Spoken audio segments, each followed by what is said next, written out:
Yeah, what's up there, brother? How you doing? I'm doing pretty good, man. How you and Black Pressure doing, man? Shoot, man, I'm doing great, man. And by the way, these are very good topics. Hmm. I'm glad we are discussing these tonight. I've been following that situation in New York City, man, because it seems to be a pretty deep crisis there. Um, this whole immigration thing, man, has just really gotten out of hand, man, and somehow or another we're gonna have to get a grip on this shit, you know? Oh yeah, man. It's wild, man. I saw this article, Whitney. What's going on? I saw this article earlier today, and shout out to Carissa. She actually sent me it, and she was talking about it. And went ahead and curated it on Newstoter.com. It was from Fox, and yeah, man, they talking about $600 million every year. That that's the kind of that's what the taxpayer is going to be shelling out in New York, man. That's a hell of a lot of money right there.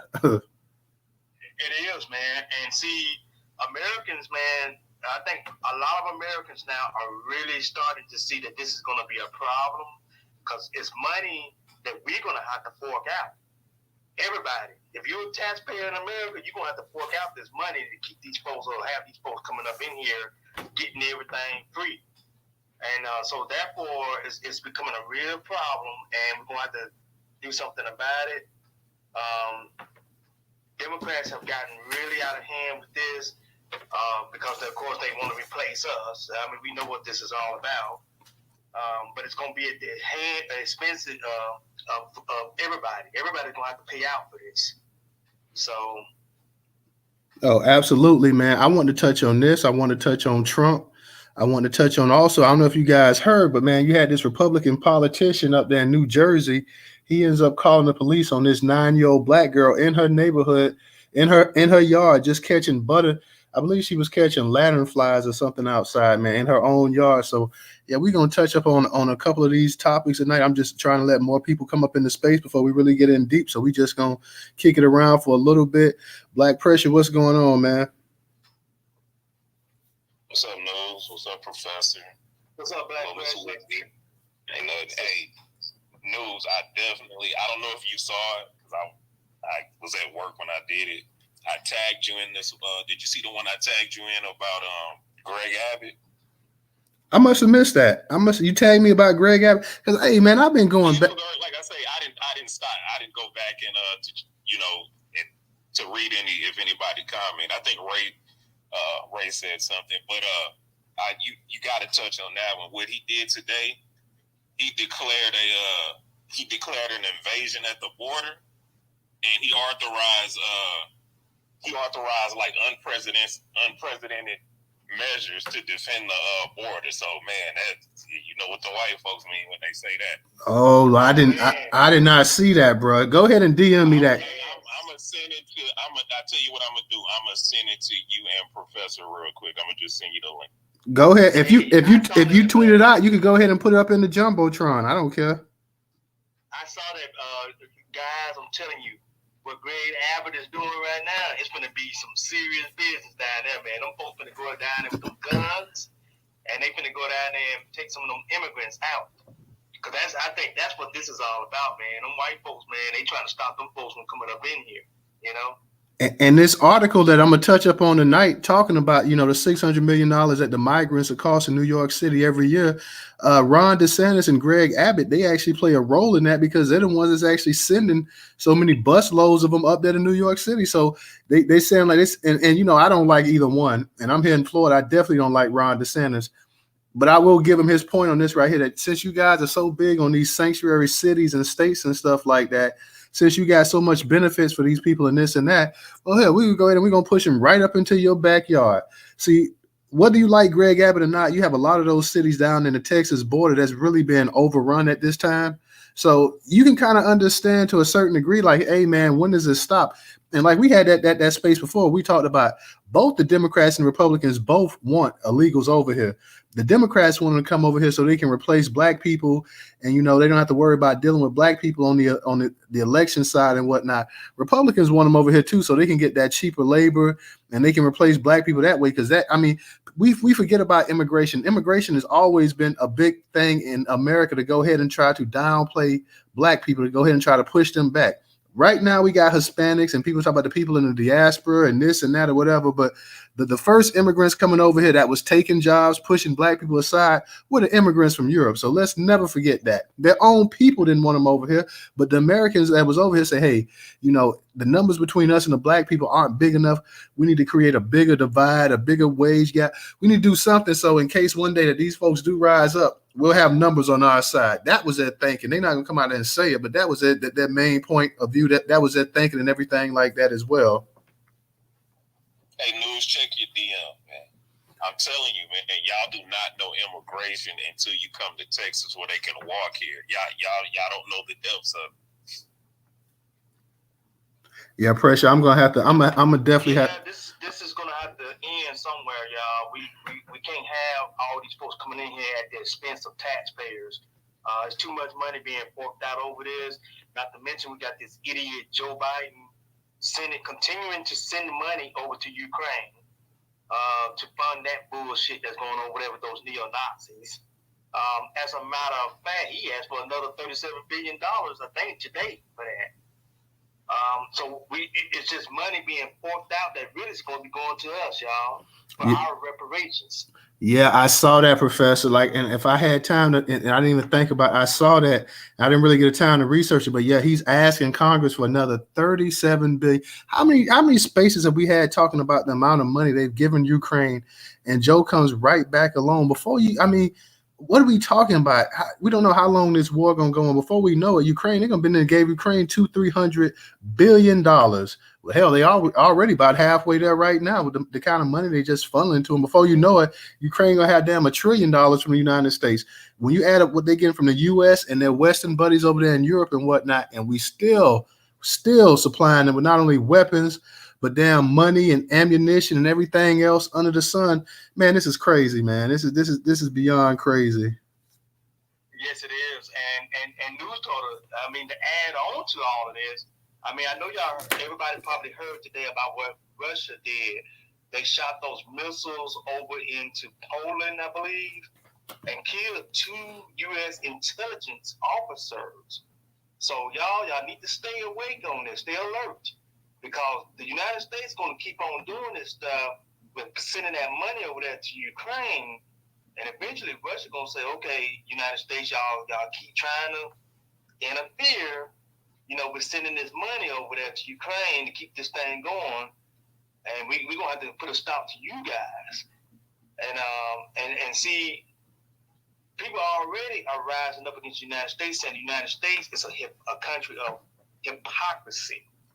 The United States is not about fighting for democracy for real across the globe. The United States gets involved in all these different battles because of money.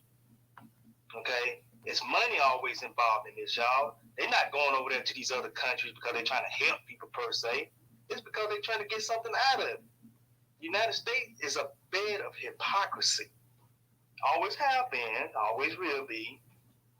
So we got to understand when the United States is getting involved in everybody else's business and trying to tell everybody else what to do, they're not doing it because they are just a great nation of trying to pass on democracy or Christianity or whatever. They doing this shit because they're trying to get something out of it. Oh, yeah, I definitely agree. Let me go ahead and get to Whitney. Y'all. We're going to go ahead and we're going to get into the articles. We're just going ahead and making a little bit of short talk while people are kind of filtering in, but we're going to go ahead and we're going to touch up on these articles in a second. So, Whitney, go ahead and unmute your mic. Hello, everyone. I just wanted to add that all of this money that's going to the Ukraine is actually being laundered right back here into the pockets of the politicians and these large corporations. It's not even going to the Ukrainians. And those weapons that are being sent over there, they're being put out on the black market. Russia had 50% or probably more of those weapons that we are sending over there. Russia is picking them up by the dozens for little or nothing on the black market. So this war is the whole sham, and we're going to end up paying the price for their greed and their murder and their hypocrisy.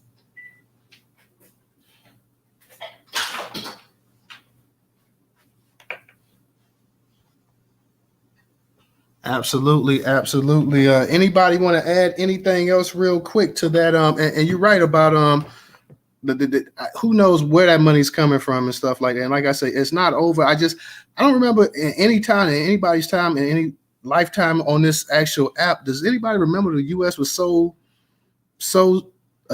set on giving like another country that type of money for a war? Like I've never seen the United States that I can remember. I could be wrong that they're just pouring money into Ukraine at this point in time. It's like, hey, yeah, we know we've given y'all some billions already, but let us go ahead and give you some billions more. So, and Professor, I did hear about that, about Russia attacking a certain spot over there, but they were trying to say that it wasn't them, that they didn't do it or whatever. How they talk about they didn't do it, I don't know. But this war, don't be surprised if this war doesn't go on for a couple more years here. Absolutely, Newstoter. I think it's going to go on for a while, man, and the United States continuing to send that money over there is going to continue to heat it up even more, which is why Joe Biden is a problem. He's a problem. Him and the Democrats are a problem. And unfortunately, y'all, they have control of the Senate. The Democrats did not lose. They actually gained more, well, in regards to the Senate. I think they did lose the House. But even in the House, they didn't lose much. So the Democrats, y'all, are still, in a way, still got a lot of power. And it seemed like to me they even gained more on the state level, from what I read. So the Democrats actually picked up more. And we was thinking that they probably would lose, but they really didn't lose. No, because like we covered that last night, in a large sense, they were bailed out by a lot of the Gen Zers and a good portion of millennials as well too. They came to actually bat, and they actually helped the Democrats out. Else they would have been in deep trouble had it not been for the younger generation coming out and bailing them out as well. So yeah, the Gen Zers and the millennials, they played a key role in the Democrats not getting whitewashed in the actual midterm. So they can thank their lucky stars for that. Let me go ahead real quick, y'all. We got DJ coming in. I'm going to let DJ come in, and then I'm going to go ahead and I'm going to touch up on this first quick short article to get us just kind of rolling and whatnot into the actual situation. Let me make sure that DJ's that his actual volume and everything connection is okay and whatnot. So he should be DJ, let me know if you can hear me.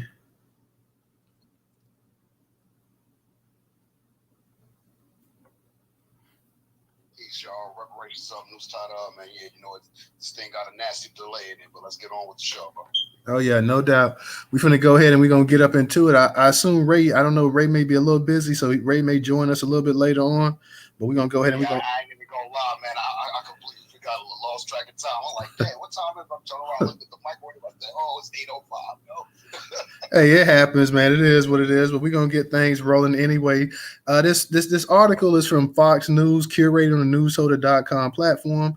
My girl Carissa, she hit me up and let me know about this. It says NYC migrant crisis will cost $600 million every year, watchdogs say.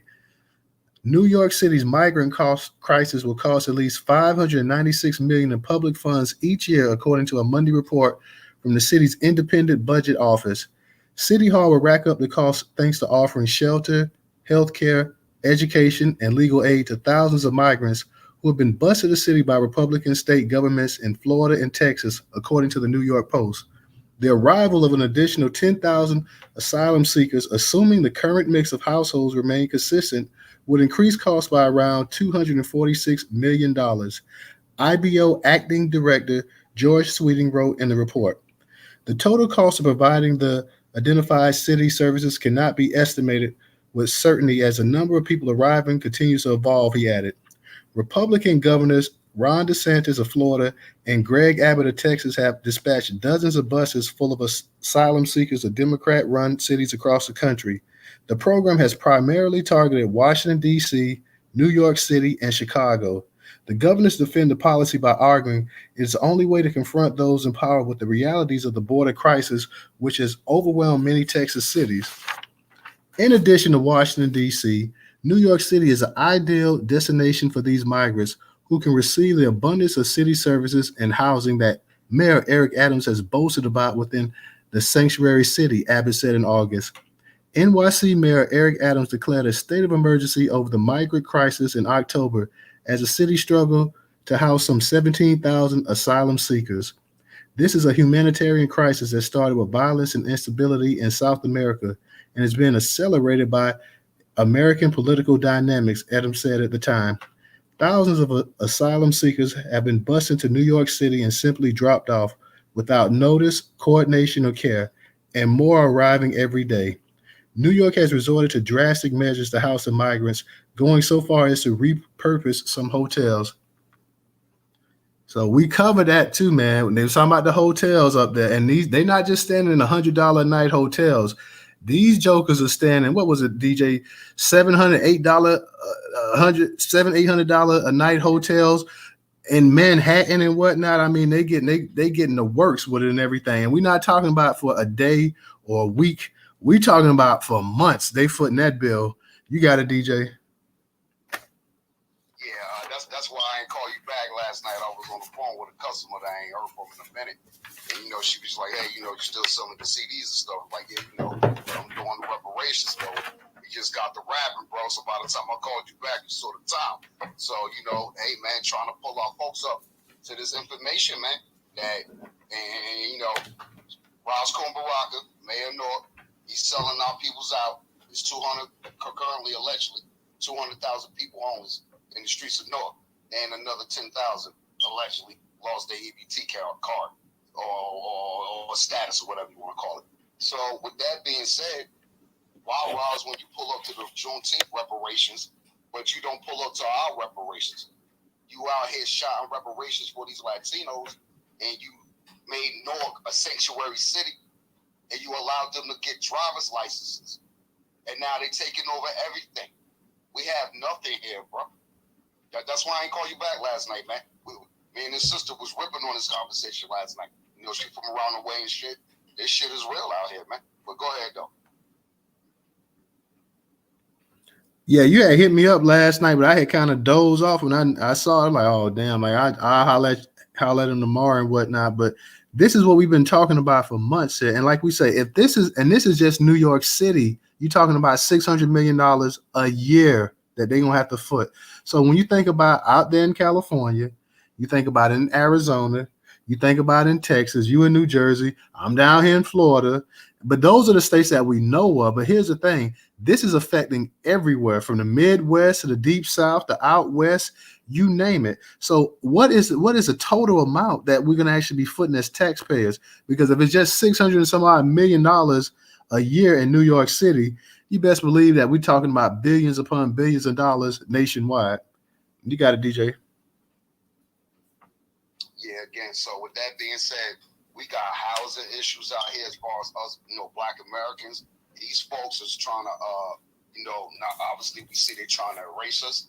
They trying to, pretty much force us to move out of our neighborhoods. They don't care where we go. We got generational heritage, and post-North riots, at least up here in Jersey where I'm from. Well, we got generational heritage and lineage in the South and certain parts of California. And, as far as Washington State or Oregon and all that stuff, they and look what the Mexicans is doing to our Black folks out there in California, bombing their houses, yo. What's that all about? You feel what I'm saying? Like, we ain't out to hit people up like that. You know what I'm saying? So why these folks have the most vile hate towards us? You see what I'm saying?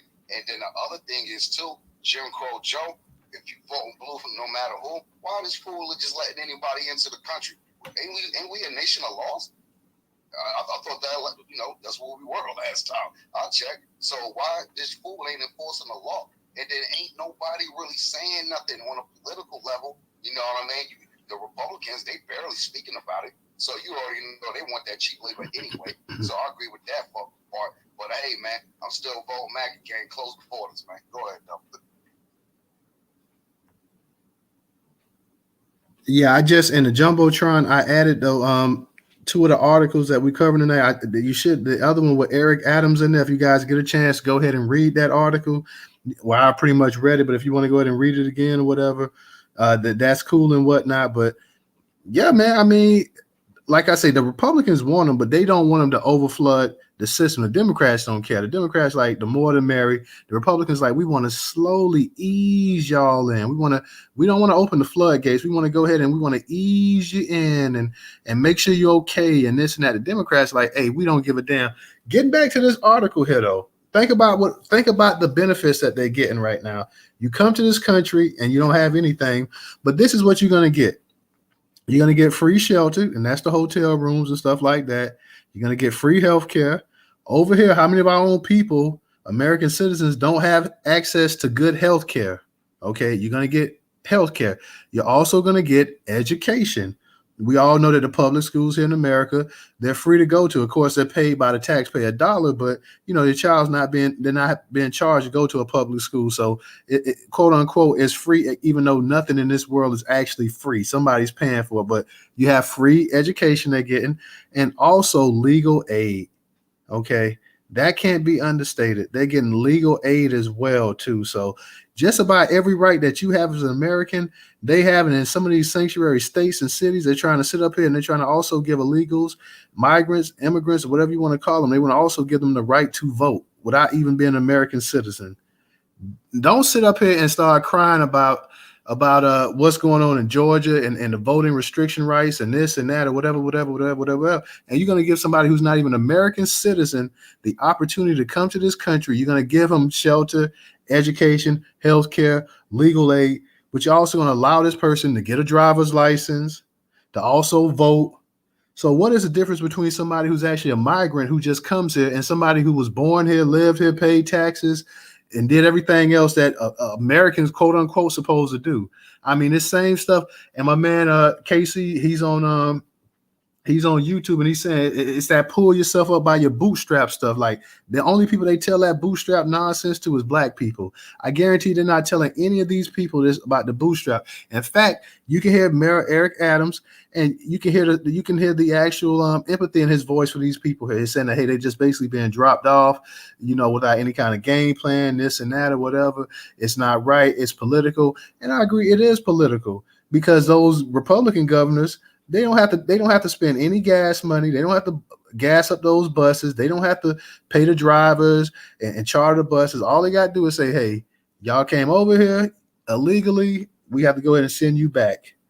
And that would be the end of it. But we're not going to do that because we got to play political theater. So on both sides of it, they may seem like that they're straight laced and that they mean business and this and that or whatever. But at the end of the day, they're playing the same political theater that their Democratic Party buddies are playing. It's chess moves being played up here.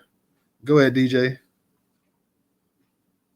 Yeah, so the other rhetoric is, why didn't Governor Abbott and DeSantis just turn these Mickey Figures around on a 180 and just send them back the other way? But at the end of the day, they have been saying, hey, look, there's a border crisis. You know what I'm saying? We've been knowing that forever. That's why Trump was saying build that wall. A lot of us was against it at first, but now, hey, Trump was right. Finish building that wall. You feel what I'm saying? To keep any and everybody from coming over here. You feel what I'm saying? Reap the benefits. Back to what you said before, we've been talking about this for a while. So, we got direct knowledge from some of our folks that's down in the field that's working for places like housing, Social Security, welfare. And these folks is getting anywhere between $2,800 every 2 weeks to $5,000 a month, y'all. These illegal immigrants, bro. This is how these folks. Jose, damn, you just came off the boat yesterday, fam. How the hell you get this new Dodge Ram truck, bro? You feel what I'm saying? Like, I understand y'all got y'all little group economics going on, but it ain't that much economic going on. For you to turn around within a year to have a house, a brand new automobile. It ain't got to be brand new, but shit newer than what your ass got. You feel what I'm saying? I can assure you that because they giving these folks this money. They giving them food stamps, everything. We got direct knowledge of this stuff, y'all. So at the end of the day, what the hell is we supposed to do? You feel what I'm saying? We can't afford to live in the cities and the towns we was born in because they allowing these folks to come in. And the real thing that I don't like about a lot of this, they eating up the resources, y'all. I know when you go to your grocery store, you don't see your favorite snack, food, or whatever. It's always out of stock. But hold up, the two things affect that. One, look up what a food desert is. A food desert. that's man-made, not naturally made. And then the other thing, when you got everybody compiling into one area, that's going to, put a tax on the resources right then and there. So we definitely got to get back to like learning how to grow our own food. Ladies, hey, y'all the chefs in the kitchen, keep it real. Start a canning business, so that way we can start preserving food. Hey, we'll us men to do the work. Just tell us what to do. You feel what I'm saying? Because y'all got the grandma's recipe book and all that stuff. So we need to start a canning business. We need to start learning how to grow our own food and start building up our supplies, not just with the ammunition and the weaponry. Ladies, go get your 2A license. It's not a game out here no more. It ain't many of us real niggas out here that can protect y'all 24/7. You feel what I'm saying? Real shit, you know what I mean? Bust a nigga in the head. I'll come bail you out in the morning. It'll be all good. And we go to motherfucking IHOP. You know what I'm saying? And we gonna plead not guilty. Fuck all that. You know what I'm saying? We gotta start looking out for our people's best interest. Go ahead, Todd. Oh yeah, I'm in agreement with everything you're saying, man. Like I said, this issue is not going to get any better, and we keep, and like you said, you missed it. As Professor came in, he's talking about Joe Biden sitting up here talking about trying to get an additional $37 billion to give to Ukraine. So it's crazy that they never had money for this, they never had money for that, but actually yeah, it's just, I mean, come on, man. What I mean, where y'all, like David Copperfield, just this money just appearing out of thin air? It's magic or something? Apparently you have access to it and you can make it, you can generate it, but you just don't want to generate it and make it for us. So that's the issue there as well, too. Professor, go ahead and unmute your mic. Yeah, thank you, Newstoter, and for everybody in the space, peace, love, and reparations, peace, power, and reparations, baby. Because we coming for that money. They're going to cut those checks. But as you see, it's going to be a battle for us to get our money. Because Joe Crow continues to want to send stuff over to the other countries, i.e. Ukraine neo-Nazis. Because that's exactly what those folks represent over there. And I'm sick of Joe Biden. I'm sick of these Democrats. I'm sick of the Republicans. None of these people are doing what they're supposed to be doing, which is representing the American citizens. Of course, for us Black Americans, they don't really represent us anyway. They don't try to do anything for us. So as usual, people, we got to get on our own horses and we got to go out and do our own thing. We can only depend on each other. And one of the things that we're going to have to get back to, y'all, is back like what our people were doing back in the day.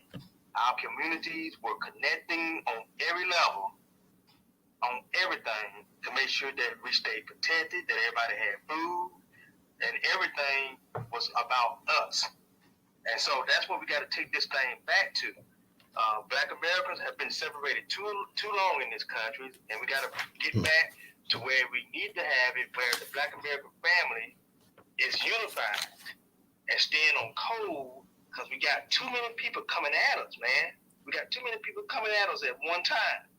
And I mean, we're talking about the Democrats, the police, the damn Jews, and, well, maybe I better say the small hands, because, we know what happened in that space last night. I know, right? Yeah, they messed the space up last night. Yeah, so we got to be careful about that one, y'all. But anyway, hey, Professor, their nickname is the L's. We're going to call them the L's from now on. Yeah. But DJ said something there, family. That is, we got to sit back and preserve our food. Whatever you got in your granny's recipe, bring it out. Bring it out, ladies. And also, the men, we got to be on code to protect you ladies. I know a lot of women have said, hey, man, where are the men at to protect us from being beat up? Like we see some of these videos where women are being attacked. And unfortunately, we see some brothers in some of these videos, and I get pissed off when I see it.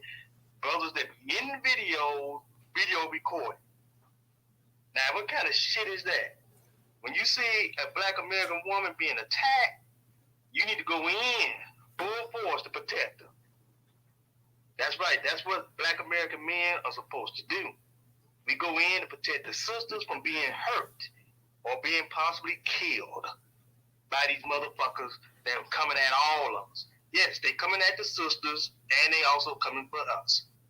So therefore, and I know Newstoter is going to touch on the 9-year-old young black girl. That's one of the incidents right there, y'all, where they don't care. They go after the young ladies, the young black girls. See, we always talk about how they go after the black men, but they go after the ladies too, young ladies. 9 years old, this old man calls the police on a 9-year-old girl. And if you listen to that call, he referred to the 9-year-old girl as a woman. Now, I got really angry listening to that because that really tells you that they trying to do everything they can to hurt us. No matter what, no matter how old you are, no matter how young, they are willing to take us out at any cost. So we got to be willing to go at them at all costs to protect our people. And stop standing up in these damn videos recording shit and protect the women. That's right, we got to protect the women. And I have to agree with a lot of the ladies that I've been hearing in the space because they say, damn men act like they don't want to be men anymore. They don't want to protect us. So gather up your ammunition. Men, gather up your ammunition, your guns. We're going to teach these ladies what they need to know so they can protect themselves. But at the same time, it's our job to protect them, but we need them to know how to protect themselves in case the man is not there. See, that's what you got to do. You just got to prepare them when a man is not around them, they ready to go. That's our job. Teach our wives, our girlfriends, our sisters, our daughters. Go take them out there to that shooting range, just like these damn white motherfuckers do, the Caucasoids. They take their families out there and they shoot them guns all the time. Now, I'm going to land right here because I know Newstoter want to get into the other stuff, y'all. It's a very good topic here, and I want to hear about the other stories. Oh, yeah, I appreciate that, Professor. And I'm coming down with a little bit of the cold, y'all. So if my voice is a little bit scratchy, which it is, forgive me for that. But let me just touch on this real quick. This was published by Black Enterprise, curator on the Newstoter.com platform. Title was Republican Politician Calls Police on 9-year-old Black Girl Catching Lanternflies Outside. A New Jersey mom was appalled after she learned an older neighbor in her Caldwell community called the police on her daughter for innocently catching lanternflies outside. According to BuzzFeed, the 71-year-old neighbor, Gordon Lachey, called the police on 9-year-old Bobby Wilson on October 22nd while she was outside testing an environmentally safe formula she discovered on TikTok to spray trees that were infested with lanternflies, an invasive species she was learning about in school. The fourth grader's mother, Monique Joseph, attended a council meeting on November 1st, urging town leadership to address the impact of racial discrimination in Caldwell. During the meeting, Joseph recited words from a police recording of Lachey's 911 call. "I don't know what the hell she's doing. It scares me, though."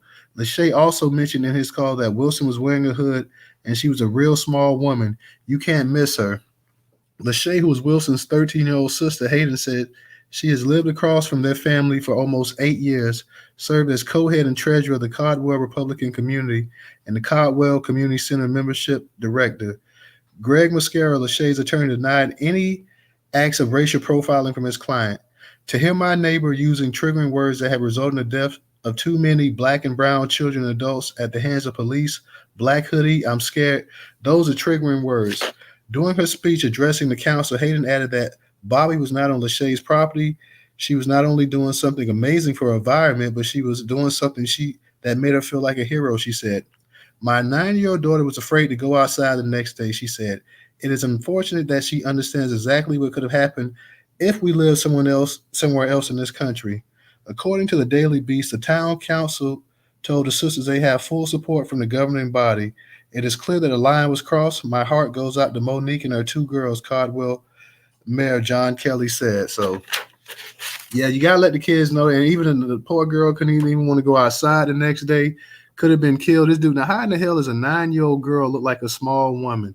And this is like the go-to a lot of these supremacists when they start talking about they're afraid and this and that. Usually they say that kind of stuff for black men because every time they encounter a black man and they have to kill him or shoot him, whatever, in the back or whatever, they were always afraid for their lives. They were afraid that it was justified in shooting them and this and that. So now you got this dude sitting up here with a 9-year-old girl. He was afraid for his life, apparently with her as well too. So it was this is just kind of sickening stuff that you have to hear.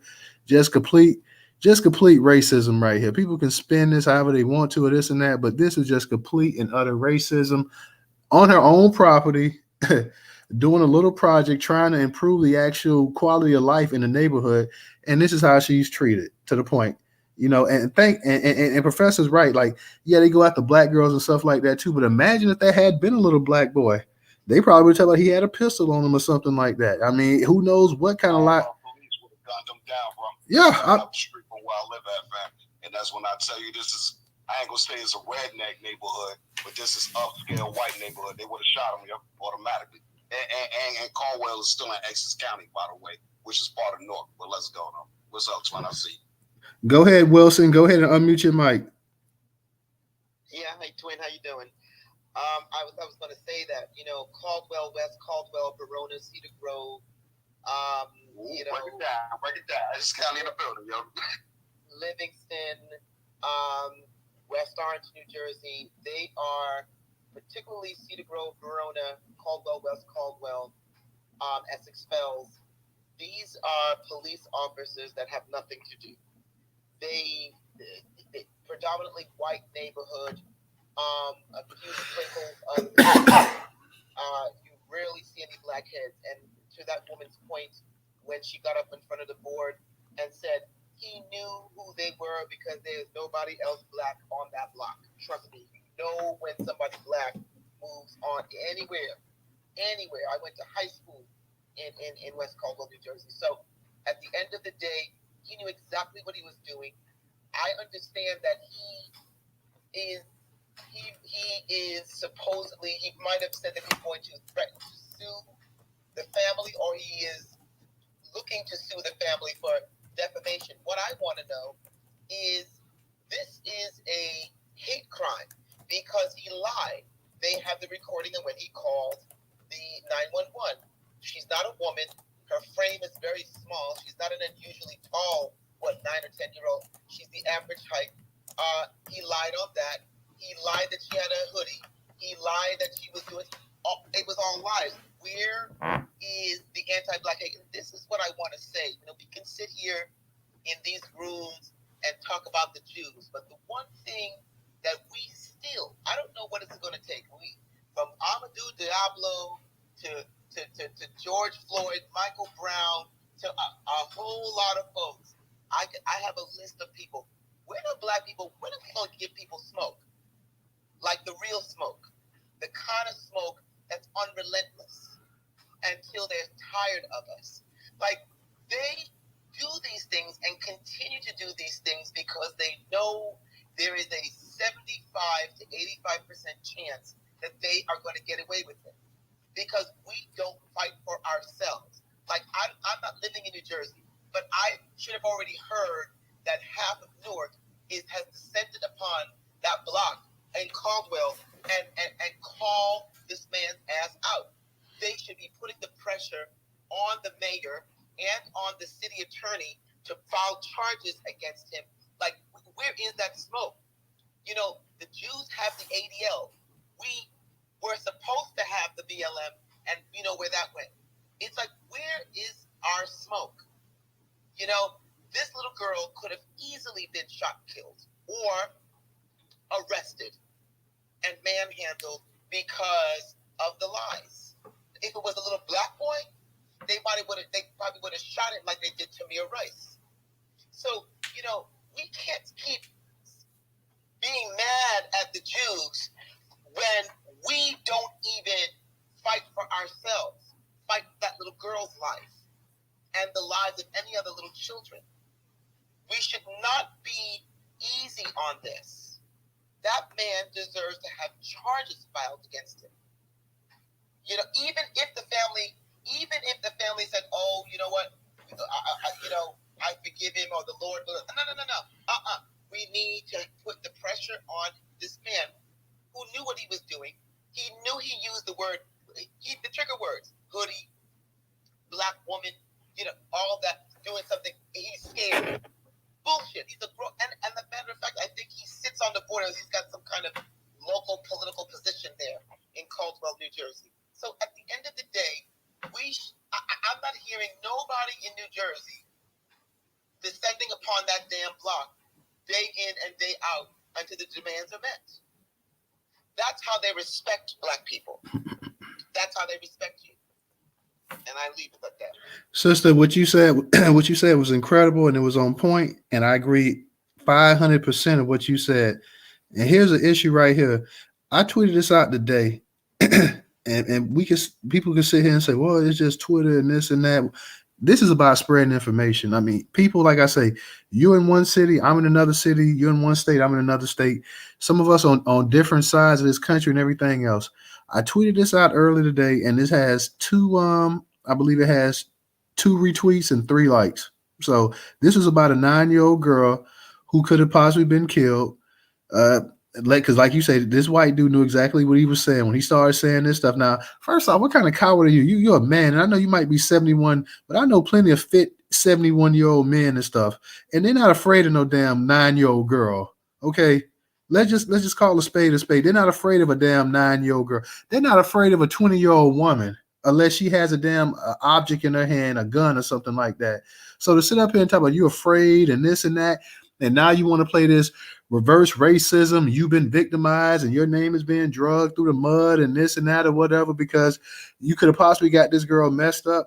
You want to sit up here and act like somebody did something to you. That's an issue right there. But like I said, and this was important. Like last week, I tweeted out the thing about Sarah Silverman. It's got it shows Sarah Silverman in blackface. It's got over 2,000 and some odd retweets and I don't know, 4,000-5,000 likes and stuff like that. So, and as important as that was about Sarah Silverman, just to call her out on her hypocrisy about talking about Kanye West and Kyrie Irving and this and that, just to show that she's full of it. This girl here is even more important. And the fact that, like I say, you couldn't even get 10 retweets a day.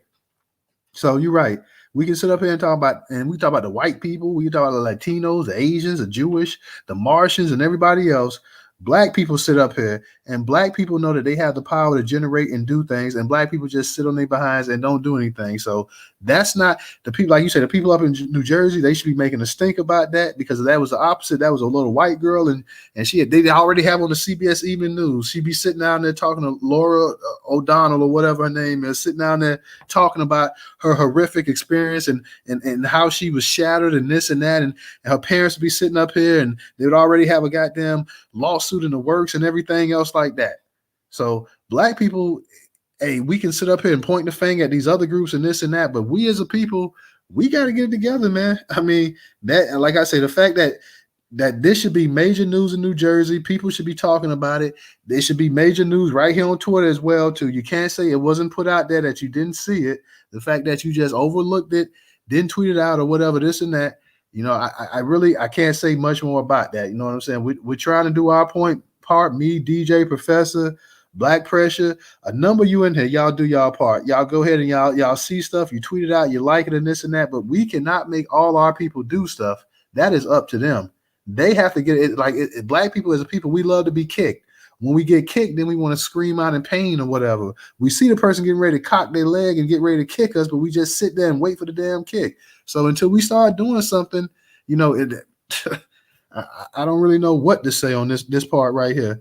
I'm gonna kick it to name can't be blank. Then we're gonna get to you, Black Pressure and DJ. So name can't be blank. Go ahead and unmute your mic. How y'all doing? I'm a piece of blessing to everybody in the room. Y'all just wanted to speak to your guy calling police on a 9-year-old. Said he was an ex-councilman. So with that being said, he's fully aware of all of them. Hey, you're breaking up, bro. Yeah, you're breaking up kind of.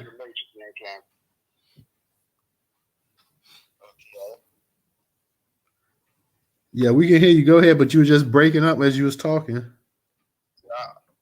live way out in the country, bro. My bad. No, you good now. You go ahead. All his position that he held, I'm pretty sure he knows calling the police, especially on a black person. Then he goes to say, you know, this was a young black woman. I'm sorry for the outside of I don't know if it's politically correct to call them midget, but outside of little people or whatever, you ain't seeing no. You know what I'm saying? You ain't seeing no grown woman just walking up the trees, spraying stuff. I mean, you know, unless you aware that, you know, there's a lady in your neighborhood with a problem, something like that, or a handicap or anything. So he was fully aware. He knows what he was trying to do to this little girl. He was trying to get her killed, point blank, period, so he could throw his rocks and hide his hands, just like many people from their community. I'm gonna land my plane. All right, appreciate that. Thank you so much for contributing to the discussion tonight. Let's go ahead and get to Black Pressure. Black Pressure, go ahead and unmute your mic. Hey, Pressure, before you go in, a name cannot be blank. Hit me in the back channel. I'll tell you how to get better service down in the neck of the woods. All right. Go ahead, Black Pressure. My bad. What's up, my dog? What's up, Professor? What's up with it? What's up, Black family? What's up, News? Hey, real quick, the sister that just spoke before the young man just now, she was really telling the absolute truth. So I tell you a quick story. I'm sure everybody from in a certain age group knows this story. So I've been in Houston 3/4 of my life, but I was actually born in a city about an hour east of Houston. So I was born in Beaumont, and I want to say this was 1998, so I was still a teenager. There's another city 45 minutes north of Beaumont. Now, when you talk about inbred, redneck, toothless Klansman town, it is the example of that. It's the epitome of that. It's this city called Jasper, Texas. So, in the late 90s, there was this guy. These three Klansmen, they caught him walking down the street at night. They beat the shit out of him. They tied him up and tied him to their trailer hitch, and drove down the street. And they drugged that dude till he was dismembered. I mean, like his limbs and his head came off and all that. You know, if you ever heard it, I'm sure most of y'all heard of the James Virginia story. So, like I said, that happened 45 minutes north of the city that I was born in. So, like the young lady that spoke earlier said about having smoke, really, what expedited those charges is there was about to be. I know this was pre-internet and pre-YouTube and pre-social media and all that stuff. There was about to be a race war out here. The Nation of Islam came, Khalid Muhammad came, all of people, black people from the local area came. There was literally about to be a clash between I think you can still YouTube if y'all care to try to check it out. They had to send the National Guard. There was about to be a race war. Literally, people had firearms in the street and everything. So the sister was right, man. And News also. Until we have smoke for stuff like this, and you start threatening people with violence, and I know this is Twitter, so euphemistically speaking, threaten people with things you can't take back. This kind of stuff is still gonna keep happening, and I'll land my plane there. Hey, Black Pressure, that movie is being played on Tubi, man. I watched it about 3 days ago about Jasper, Texas. Bro. I hadn't seen. I know it exists, but I've never watched it. Yeah, I think it's Louis Gossett Jr. who's the star of that movie. Him and Angelina Jolie's dad. What's his name? John. Yeah. Boyd. Yeah. Mm-hmm. Yeah, that's a good movie, man. All right. All right. DJ, you had your hand up as well, too. Yeah, give me a second. Of course, y'all also know the big news that Donald Trump is supposed to be making his announcement and this and that as well, too. So anybody that wants to, you can also share your thoughts on Donald Trump and his actual probability once again of being president of the United States. Or do you think that, because it seems like the Republican Party is kind of split a little bit on this right here, because you got a number of Republicans, especially down here in Florida, they leaning to Ron DeSantis and whatnot. I mean, I think DeSantis is enough to beat Joe Biden. Like I say, I'm not a friend. I'm not a backer of either one, but this is this is going to be pretty interesting to see. They could run together and form a tandem, but I think Trump is already trying to distance himself. He's been throwing a few shots here and there, so it's going to be interesting to see. We got a couple new speakers. I'm going to get to you, Professor. Let me go ahead and get to JoJo, and then we're going to get to This Is Not Volvo. All right, thank you. We're black people just under the memo, and we keep taking the wrong course of action. Action. It's just going to be moving. Action is action. You know what I'm saying? So like, maybe because when you was talking about this little girl, I was thinking about myself. How you was saying like the people in New Jersey aren't moving. Well, what about the other people like around the country that's listening?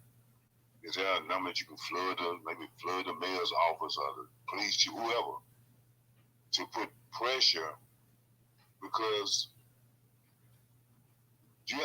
I'm just have to go point blank and see it. You have a lot of black people that are cowards that have the slave mentality. They don't have the heart of a warrior. They just don't.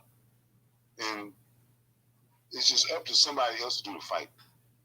And I just, when I listened to the guy that was speaking before me, I've been saying it a long time, is that the things that black people need and want will not be obtained the way that we are going about it. It just won't.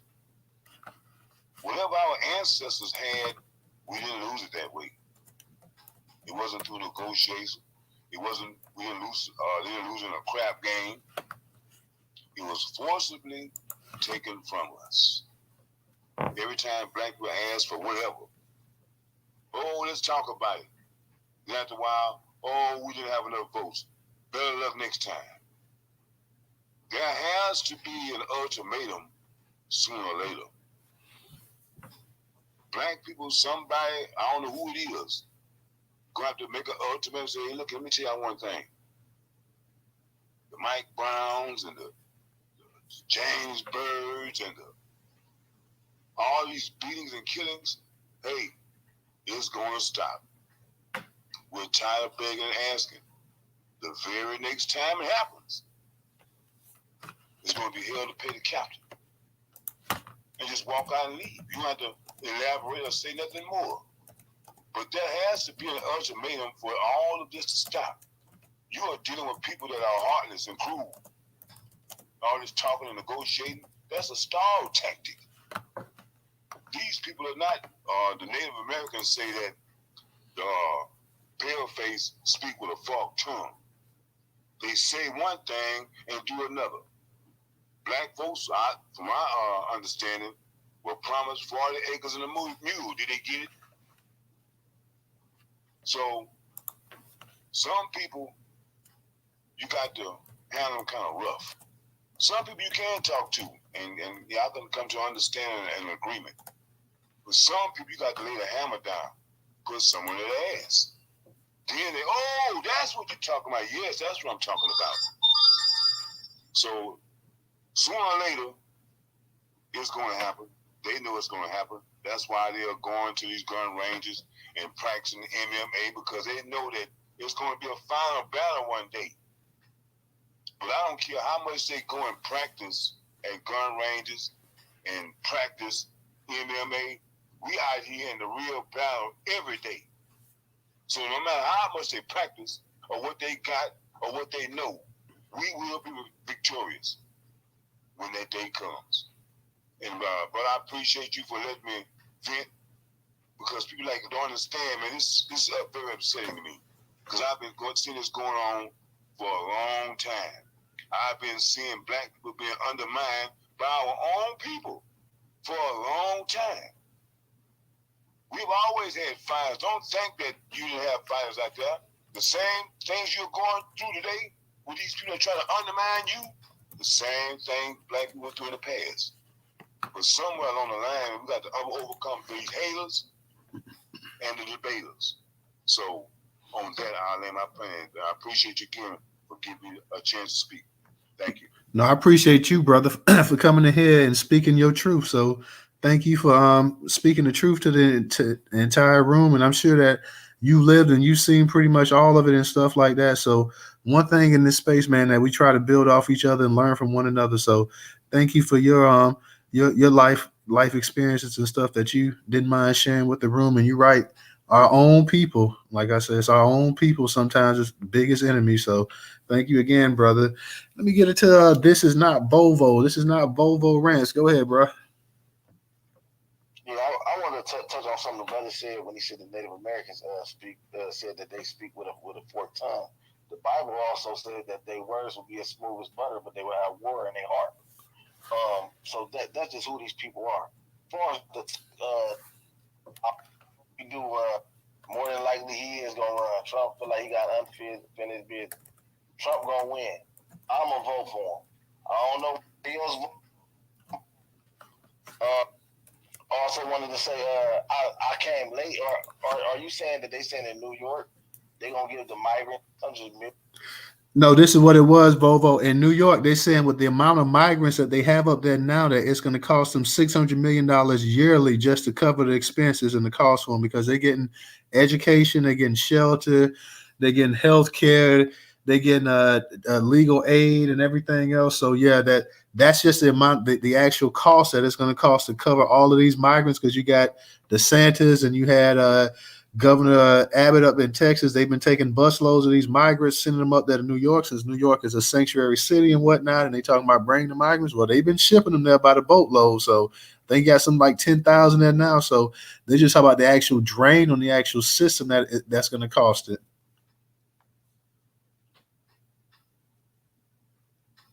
You there? Yeah, but I'm sorry, I don't know, it's froze. So they all right. Well, I mean, it'll cost far less to just ship them back home. Far less to just ship them back home. That's the it'll cost shit $3, $4, $5 million to get all of them out the country. I don't know why, but Trump gonna get them out the country. Trump don't play. Trump is against it. He understands if these people stay in our country, they gonna change our culture, and then they gonna change our country.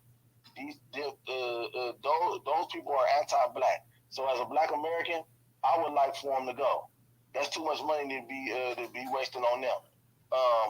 It was something else you was saying. Damn, I forgot what You talking about the girl, the 9-year-old girl that they called the cops on? It was something else you said. I can't remember what it was. I'm a mute my mic. It'll come back to me.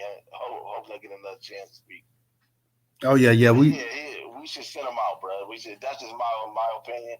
It'll cost far less than $600 million to ship these people out. We don't owe these people nothing.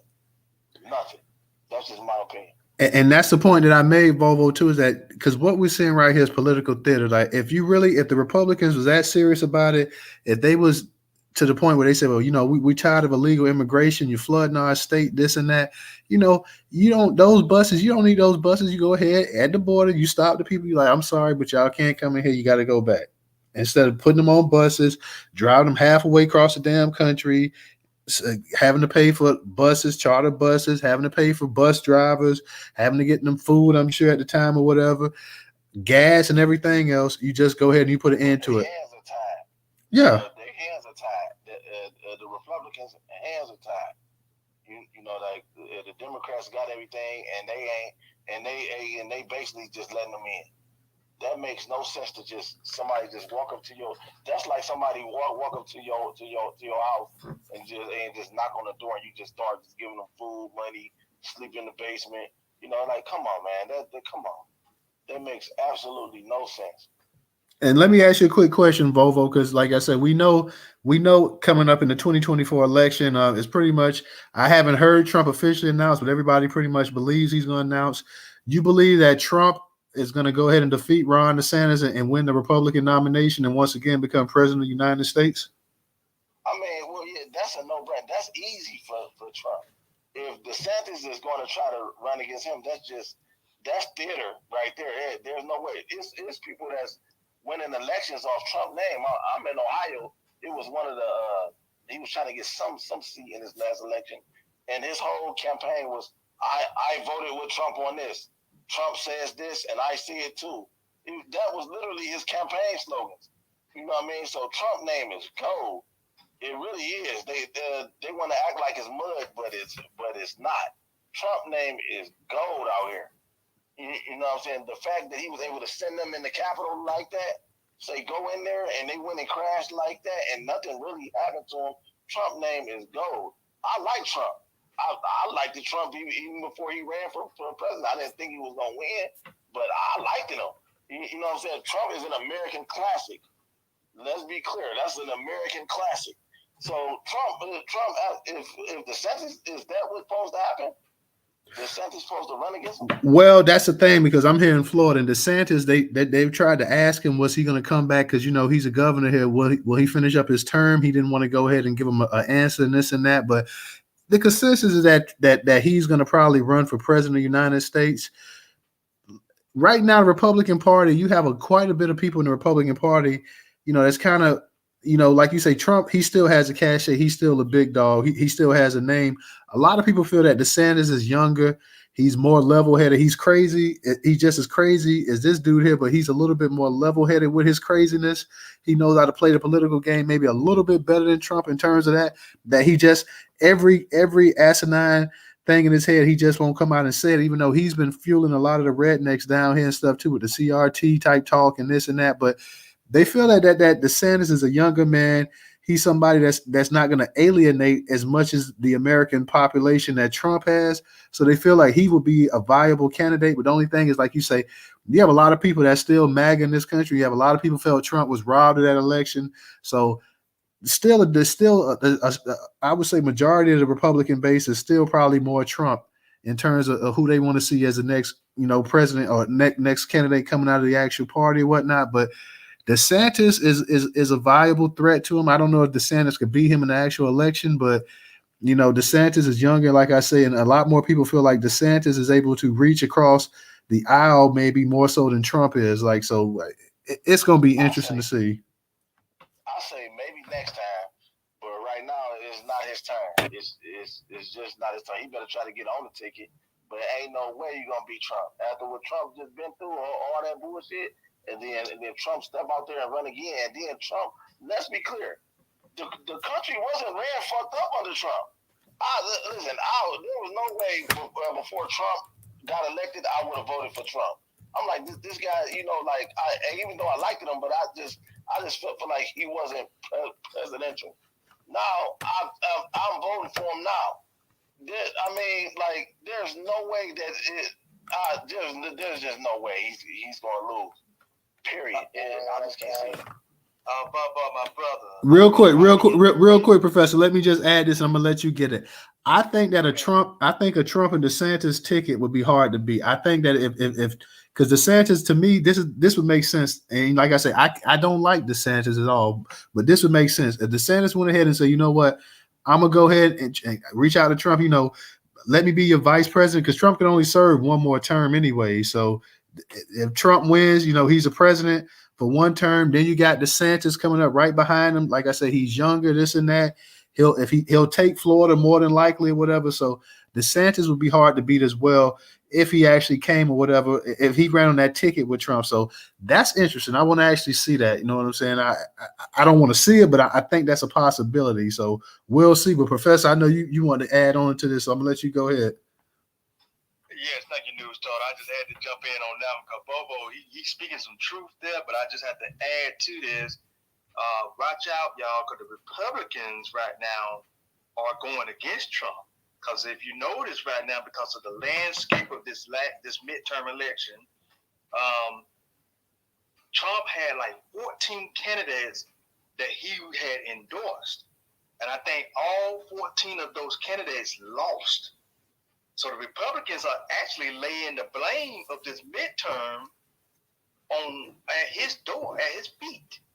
They're blaming him for these losses because the Republicans did not really do a lot in this election that they thought they was going to do. They thought they was going to really take it, and they didn't. because the Democrats still grab control of the Senate. The Republicans did manage to get a little bit of a hold on the House, but not by much. Then look at your local elections, the governorship. Look how a lot of those flip to the Democrats.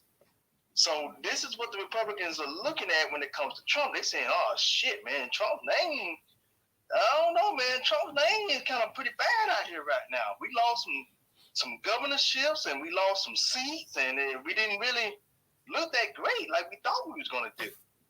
So I want to just add that to you guys, let you guys know to look out for that, because Republicans are laying the blame at his feet for these losses in this midterm. You made a good point about that, because even in Georgia, and I'm gonna get back to you, Volvo. Even in Georgia, a lot of people felt like if they would have put a real candidate up there to run against Raphael Warnock, that they would have easily won. You see, I think Dr. Oz was one of his candidates. So, Professor, you're right that a number of his candidates did taste defeat in these midterms. And plus, not only that, a lot of people thought that, and months ago, looking at the polls and stuff, a lot of people thought that it might be a red tide getting ready to happen in the midterms. Yet the Democrats was able to, through the help of the millennials and Gen Zers and other people, other demographics and stuff, they were able to hold the Republicans off pretty well for the most part. They didn't lose a significant number of seats and this and that. So the whole talk that, that the midterms was going to be a referendum on Joe Biden and the Democrats, they were kind of allowed to skate to a certain degree. So like you said, a lot of people are thinking like, yeah, they're trying to get away from the whole thing that the election was stolen and this and that, because you had an insurrection and everything else that went along with it. So one thing about Trump is that if he runs again, is Trump still going to be saying that same thing that, yeah, the election was stolen from me. The election was stolen from me, or this and that. So that's something that I want to see about. Go ahead, Volvo. Yeah, I just want to say that I haven't seen anything on them blaming Trump, but I haven't been watching. I've been working a lot lately, but you got to remember this: they very disingenuous. Them people is very disingenuous. They'll say one thing and they'll mean something else. I remember when the big scandal came out, when Trump said I'm gonna grab her by the pussy, and all of them denounced Trump and act like they wasn't gonna vote for him, and that blew over. You know what I mean? I'm a truck driver, right? And I'll be all in the nooks and crannies of America. I'll be going in the little small towns and all that.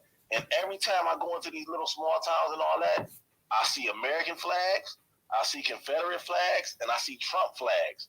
To this day, it's still Trump flags flying all over America. That ain't never happened with no president that's out of office. They waiting on Trump to come back. You don't see no Obama flag still hanging up. They want Trump back in there.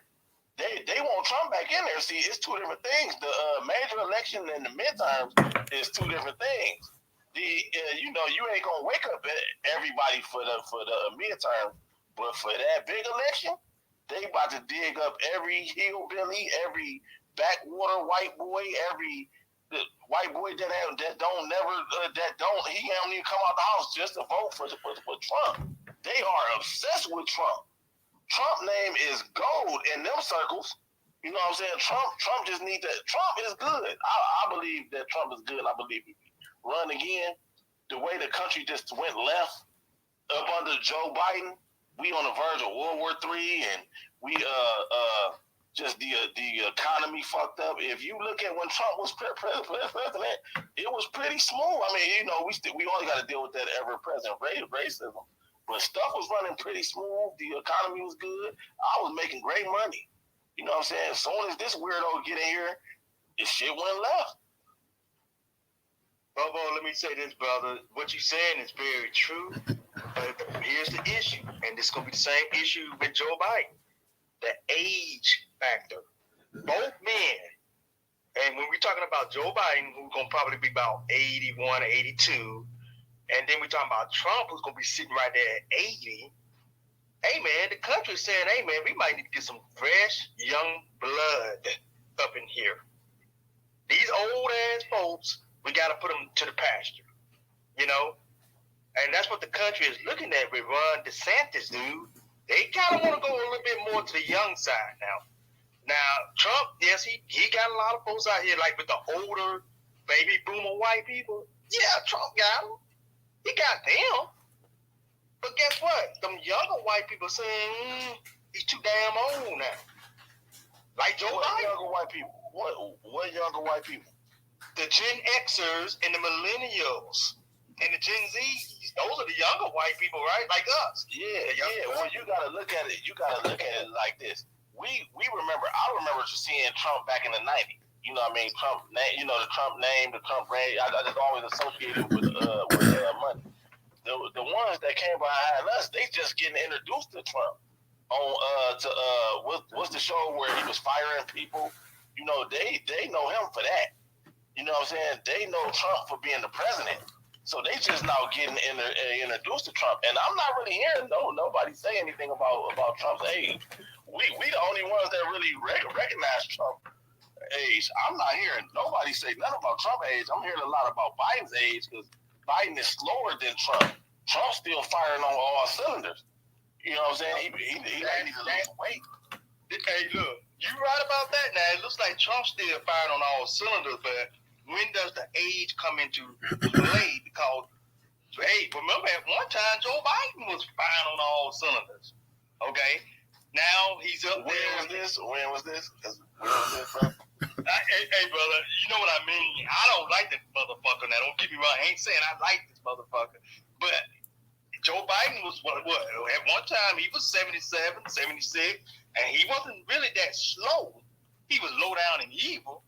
But, and so was Trump. Trump is too. Hey, look, man, we talk about white men, okay? Both of them. And they both going to be up in age. And I think the country is saying, look, man, why is it that we got to keep voting for old-ass white men? What's the problem? See what I'm saying? Now, that don't mean we need to go out here and just pick black people to run or brown people or whatever. But we are saying it's time to take the country into a different kind of mode of younger, fresh ideas. See, that's what everybody's talking about, man, because either way you go, you get Joe Biden, who's old, you got Trump that's old. Both men are what they call baby boomers. Baby boomers are still in the old mindset. Both of them are in that same mindset that the country is trying to get out of here. We want that old mindset out of this country, see? Because yeah, go ahead. I'm sorry. No. You were speaking out. No. Go ahead. Say what you're gonna say, cause I might go on forever. Yeah. I was about to say that Trump, he don't really got an old mindset to me. He got a businessman mindset. He does what makes sense. It wouldn't make sense to go to war with China. You know what I'm saying? It wouldn't make sense to be beefing with North Korea. You know what I'm saying? It don't make sense to beef with Russia. Trump, that's bad business. You know what I'm saying? Like that ain't really good business. And he was the only president that I seen that he said, what? Black people are having a problem. Well, let me invite the black people to the White House. Let's turn on the cameras and bring everybody in. Niggas said Kanye. Kanye talking about we need to make our president look good. Well, I'm like, what all these Jay-Z's and all these niggas with these big mouths? Ain't no big mouth niggas show up. We, as black people, criticize people going to go see Trump. When Steve Harvey went to go see Trump, the black community had a problem with that. Throughout history, if the king summons you, you gotta go. Yeah, you gotta go. It was people turning down the invite to go talk to Trump. He said, we're going to turn on the cameras and we're going to see what's black people's problem. They sent Kanye. He said, I want to make a deal with Black America. Let me hear the platinum plan. Black people said, Ice Cube is a coon. I don't get it, brother. I don't know. I just don't get it. If the king say, I want to hear your gripe, well, then you got to go see him. You got to go see him. But let me say this, too, before I'm going to close with this. When Joe Biden was 25, he was not firing on all cylinders. He ain't never been firing on all cylinders. Well, you know what I mean when I say that. Now, he wasn't firing on all cylinders when it came to us, but he was like Trump. He was young, vibrant, but he was young and vibrant doing low down shit, which is what both of these men have done. Hell, Trump done low down shit to black people, and Biden has too. So this is why I'm saying the country, for the most part, I think most of us in this country want to move away from the old, just voting for old white men, because that is getting tiring for us. That's all you see. I mean, look at the presidents over the years. What do we mostly have? White men, right? Except that one black dot that's in there named President Obama. If you want to throw him as being the first black, I sometimes have to question that though. But we'll throw that one black dot in there, and then some people might even try to throw Clinton in there being the first black, and that was a joke because we know he wasn't. But my thing is, the country at this point in time, why is it that the country won't go in the direction of a woman? See, think about that. Look at all the nations across the sea that have voted women into power. So why is it that the United States ain't trying to go for a woman? See, but what woman though? What woman? We can't just say let's get a woman. We gotta know what woman. Like what woman would be suitable. Hey, Professor, 78% of white women voted for Trump, bro.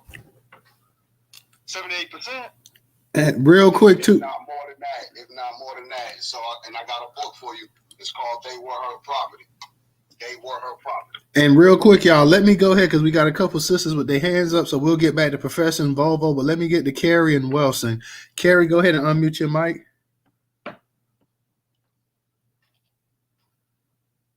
Hi, good afternoon. I just wanted to say, for me, the only person that I see that will punish the Democrats is Trump. He will punish them. He will drive them nuts. They will be completely consumed with him, and they will leave us alone. But he was pretty serious, and I believe him when he said that he was gonna lock them up. So I'm ready to vote for that. I'll end my plane. Oh, Team MAGA, Carrie, let's go, girl. Know what I'm saying? Let's get it.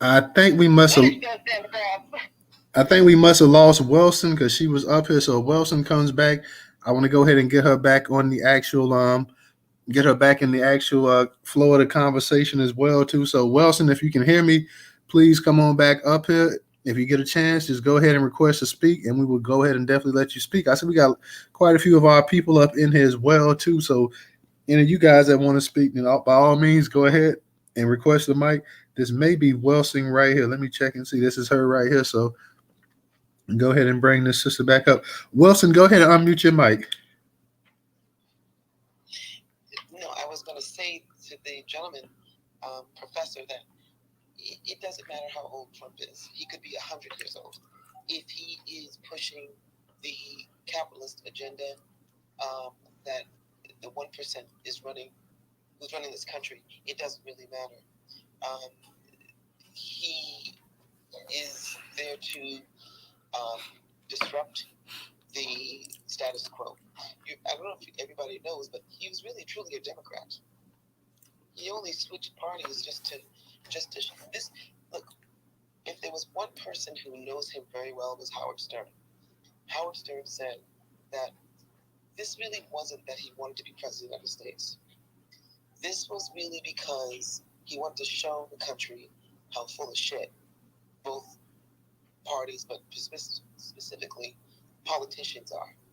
He likes to win, no matter what. And he would have been happy just to win, to say he beat Hillary Clinton because he hates the Clintons. And they used to be friends, by the way. Okay?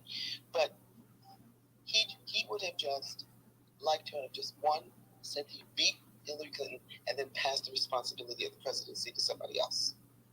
I mean, and that is the very essence of who Donald Trump is. But that he had to do the work. He went in there with his own special interest. And his own special interest is to protect his money and the money of those people that, the Koch brothers and although those kind of people, the Rothschilds and all those kind of people, they're the ones that he was protecting, period.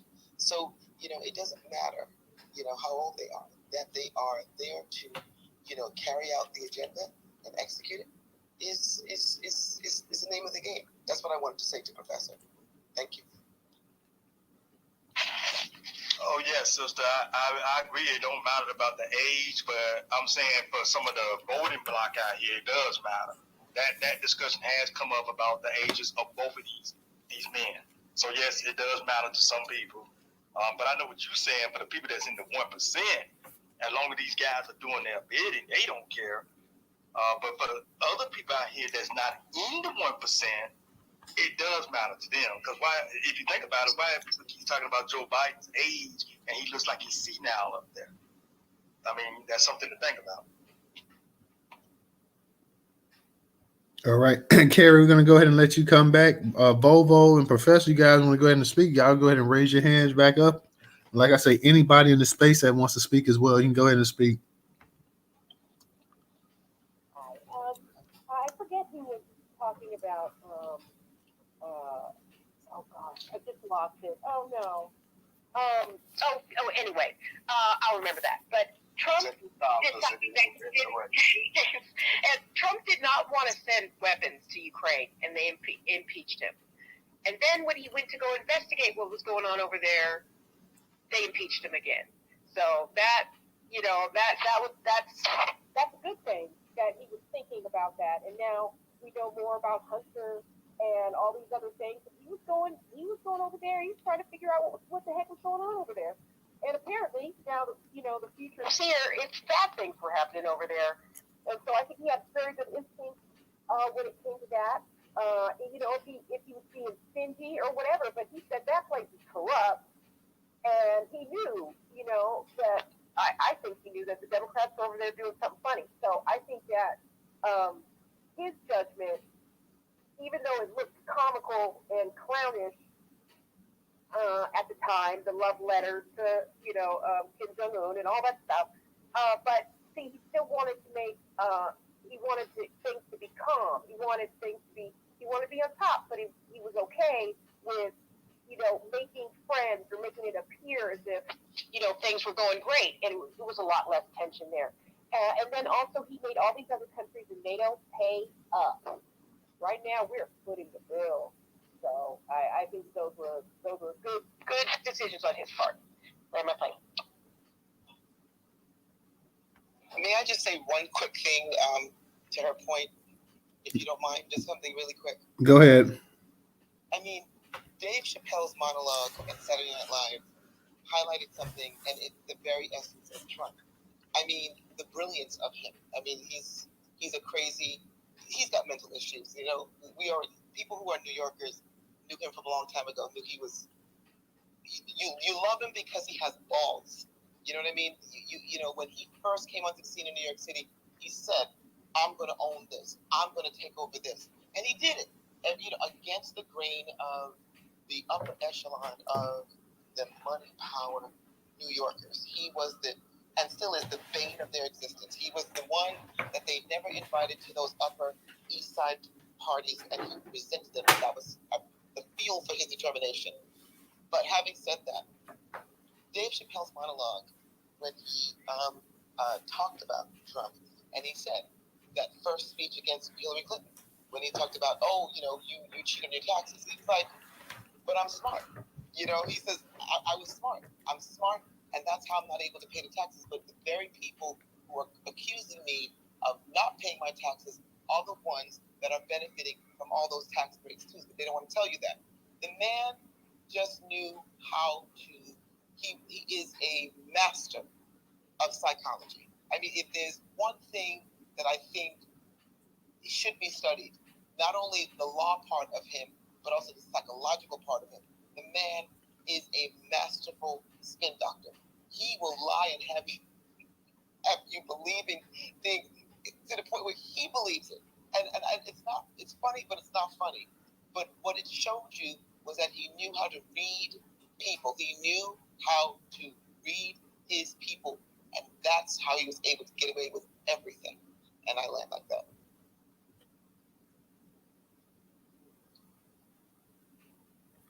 All right. Appreciate that, sister. Thank you. Volvo, go ahead and unmute your mic. Yeah, I just want to speak on the Trump thing again. That's the perfect person that you want really running the country. I read his book, the Art of the Deal. The stuff that he's talking about in there is just he's really the whole book is about him learning from other people, and he's learning how to make the deal. He understands business. His father, Fred Trump, was a millionaire. He's been groomed to do business. Well, this is a capitalistic society. This is the best that we got on this planet. He's the ultimate capitalist. Period. He understands how to make money. He understands that if people are making money, people are happy. That's just what it is. Whether we want to say that or not, if people are making money, people are happy. So he wants to do good business. He understands this though. When he said that when he invited black people to the White House and and nobody wanted to go because they was in their feelings and all that, he was trying to get us to air our grievances so we can fix the problem. Because it's bad business if black people are unhappy. That's bad business. Kanye is unhappy. They got to kill all the business now. What's the situation? Somebody got a hot mic. Hey DJ. Yeah, everybody make sure your mics are muted. Yeah, it's bad business if black people are unhappy. We the most talented people in the country. We the most creative people in the country. Why? That would be bad business if we at odds with each other. See, what Trump Achilles heel is that somebody like me would have never voted for him at first. You know what I'm saying? I can admit that. So he had to drum up the white supremacists. Somebody got a hot mic. I appreciate you, brother. Let me speak. I gotta go. That was on me. No, go ahead, bro. That was me right there. My bad. I forgot. I muted it. Go ahead. I forgot. Well, yeah, that's his Achilles heel is that he had to drum up the white supremacists to be his base. You know what I'm saying? You'll never catch Trump hanging out with no guy with flying no Confederate flag. Trump he don't hang with no type of white people. He ain't never been around no type of white people. Them the goofies. But that's his base.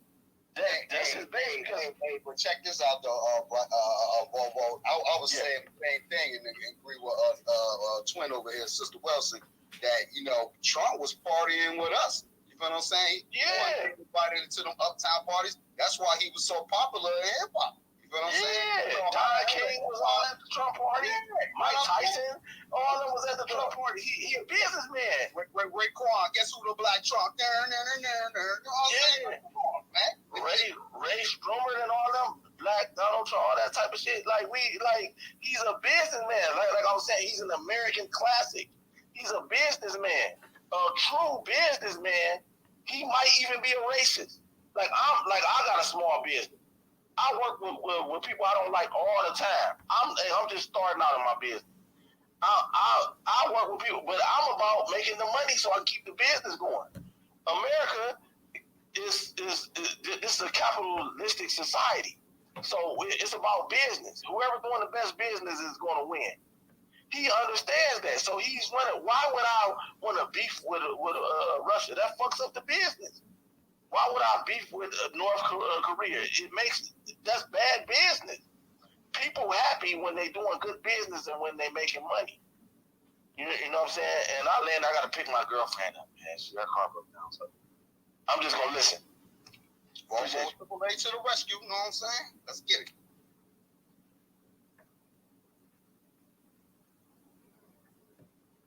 Now go ahead, Todd. I was just bugging shit. No, I'm trying to clear my throat out a little bit, but who somebody else had their hand up? Was it Professor or Black Pressure? One of you guys had your hand up real quick. If not, that's cool. I couldn't remember it when Volvo was talking to somebody else had their hand up or whatnot. So, man, and like I say, I'm just interested to see how this election cycle is going to run this year. I want to see how aggressive Trump is going to go also in terms of his actual political ads and stuff like that, because he's pretty aggressive. So him and Joe Biden, I don't know if it'd be interesting to see if Joe Biden can even make it to a whole nother election cycle and do the debates and everything else and stuff like that, because he was really laboring before, and I think he really will be laboring again. So that to me, that's just interesting right there. Like I say, I'm not a fan of DeSantis, but I know that you have a split in the Republican Party. I heard some of these Republican podcasts and stuff like that, and they were talking about that they much rather deal with, Ron DeSantis than Donald Trump. A lot of people in the political party, they're upset with Donald Trump. And I'm not a Donald Trump fan, man. Donald Trump, I mean, I know people say he hasn't done anything against black people and this and that or whatever, but, I'm just I'm not a Donald Trump fan the same way I'm not a Joe Biden fan. Joe Biden has signed more harmful policies and stuff about black people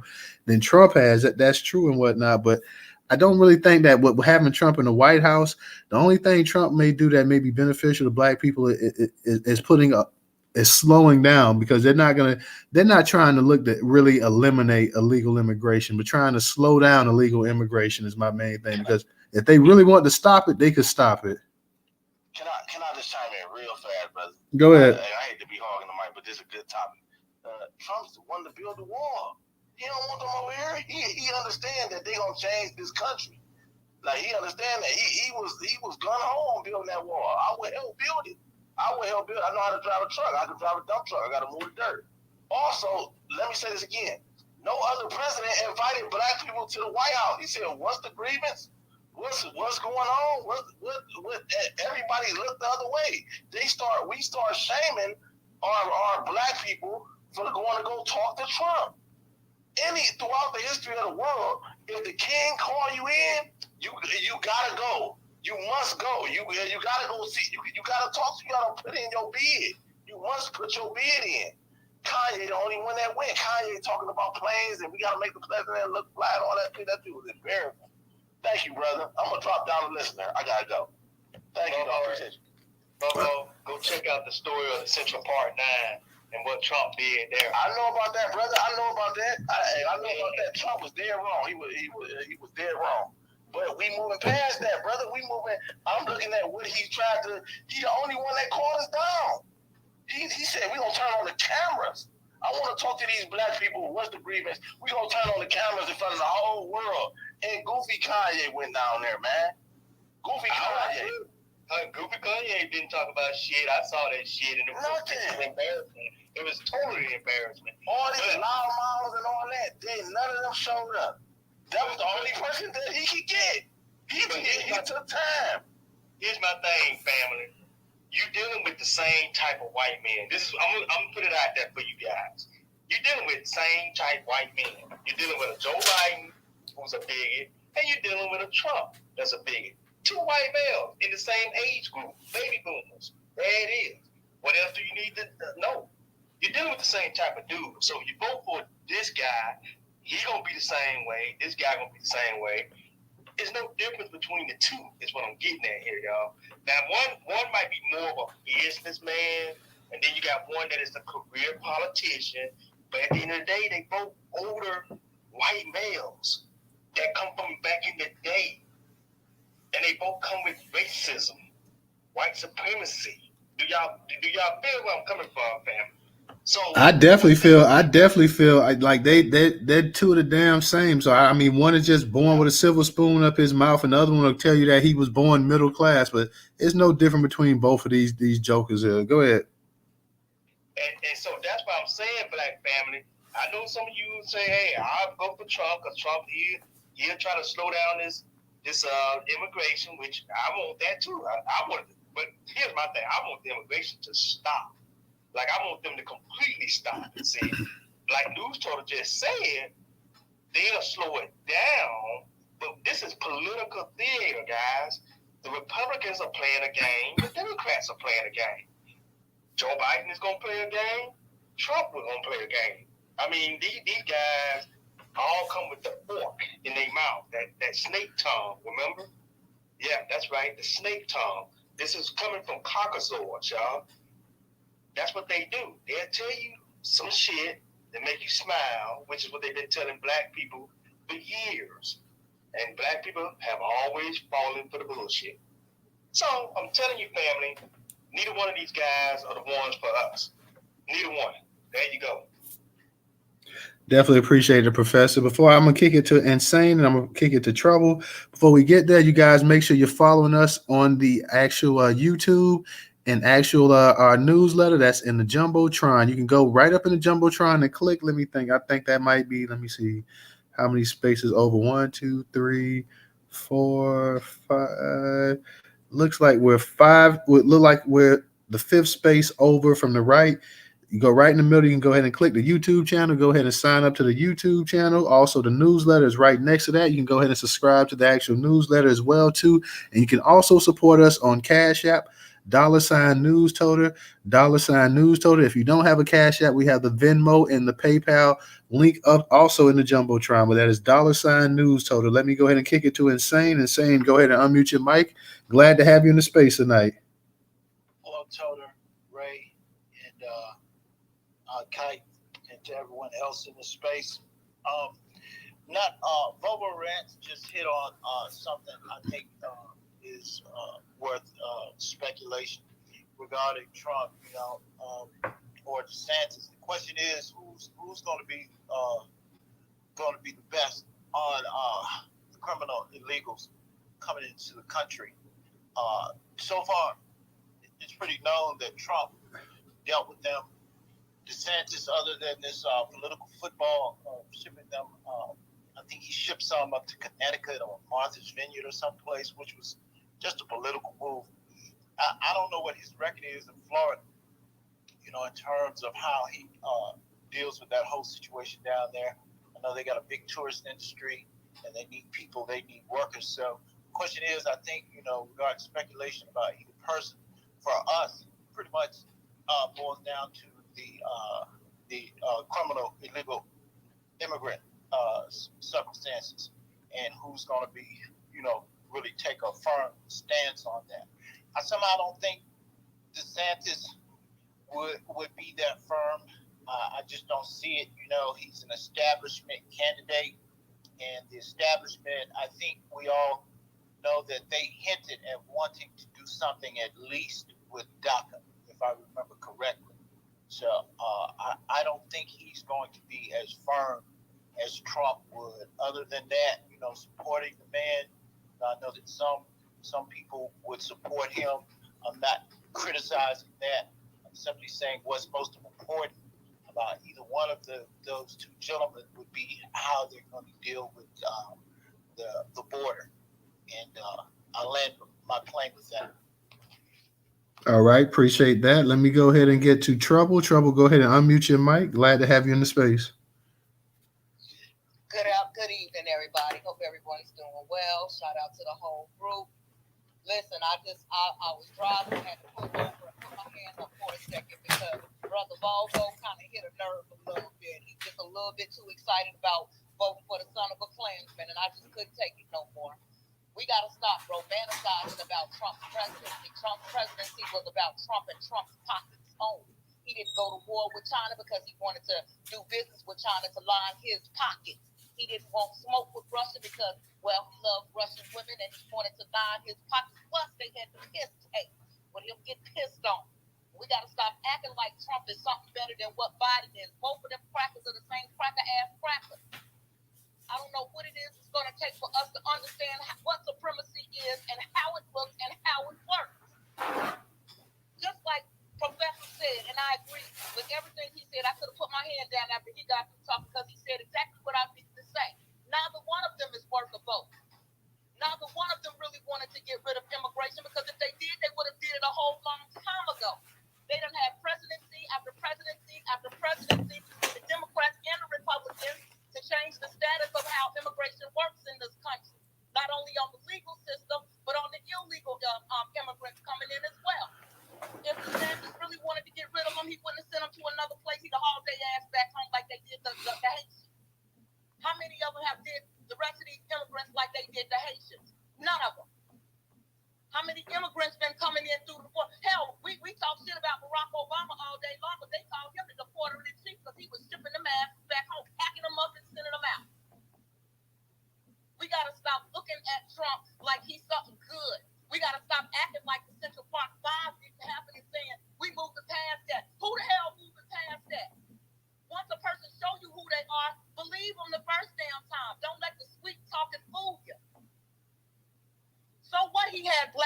at the White House. What did that do for us? Oh, he said turn the cameras on. Turn the cameras on because he wanted everybody to see he was talking with black people, but what did it materialize into? Not a goddamn thing. It was another space earlier today where somebody talking about, oh, well, he gave up opportunity zone. Well, goddamn it, ain't nobody black was able to get up in them opportunity zones. That was a whole scheme for white people, rich white people, mostly his friends. Look at what Trump did to the court system. He put all of his people inside the court system, and that comes against us. Immigration is a big thing for us, but we should not be voting for the son of a Klansman based on the damn immigration. Because if he wanted to build a goddamn wall, all that money his people were sending him, he would have built that bitch then.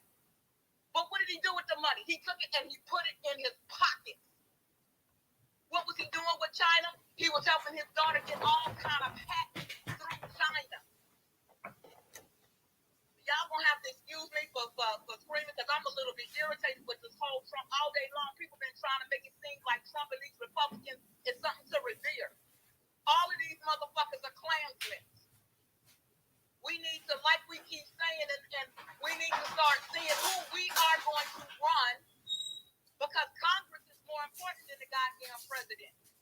We need to start figuring out who we're gonna run in our respective states that can be a counter to that shit because ain't neither one of them gonna be trying to get rid of the immigrants like we want them to get rid of the immigrants. Why? Because it benefits them and the corporations and their low-wage workers. If Trump was so against immigrants, he wouldn't have had them working in his goddamn house. I'm playing on that. Yes, Sister Trouble. Thank you, because you verified exactly what I've been saying. Thank you. I hope everybody in the space heard what she said. She spoke truth, and that was 100. I'm going to land the plane right there. Yeah, she was going in a little bit right there. Let me go ahead and kick it to Wilson, Black Pressure, and DJ.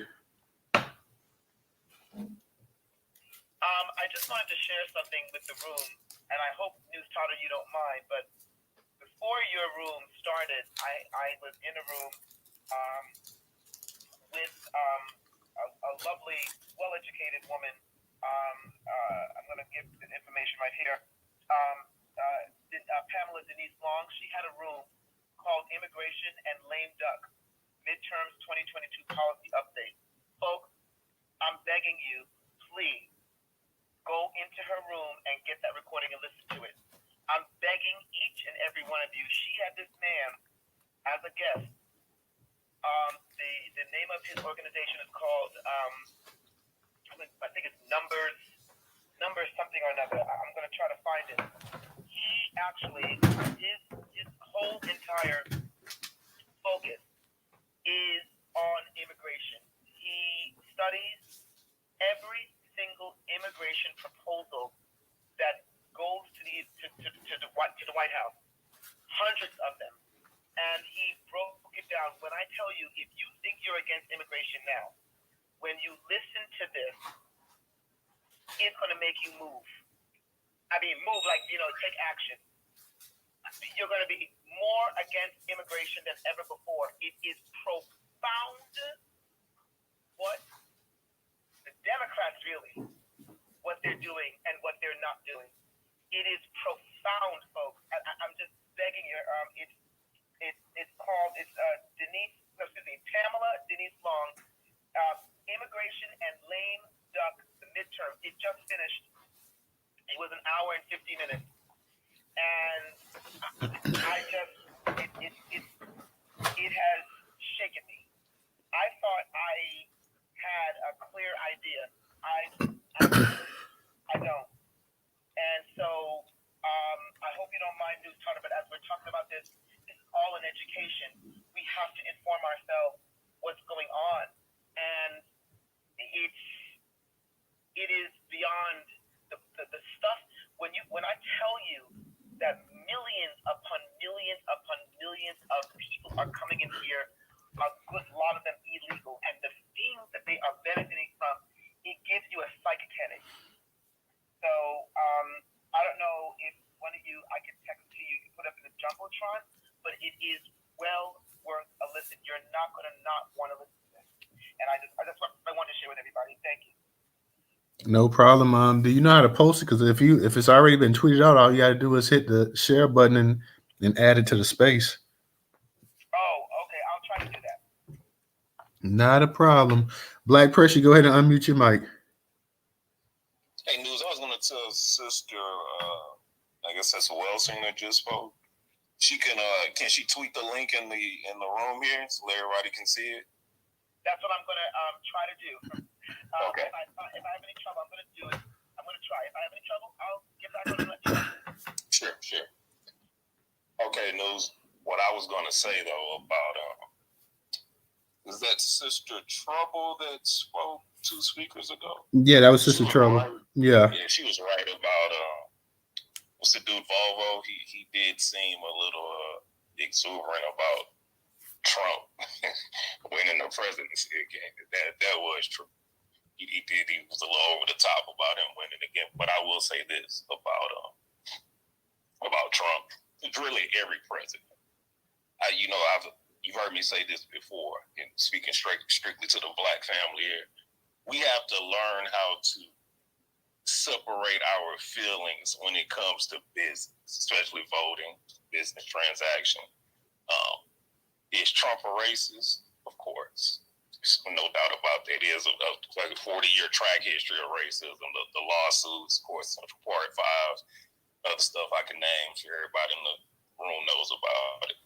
But as far as not voting for him because he's a racist, who gives a shit? This is America. This is a whole place that was built by blood. And I'll say this, and this is a promise, everybody in the room.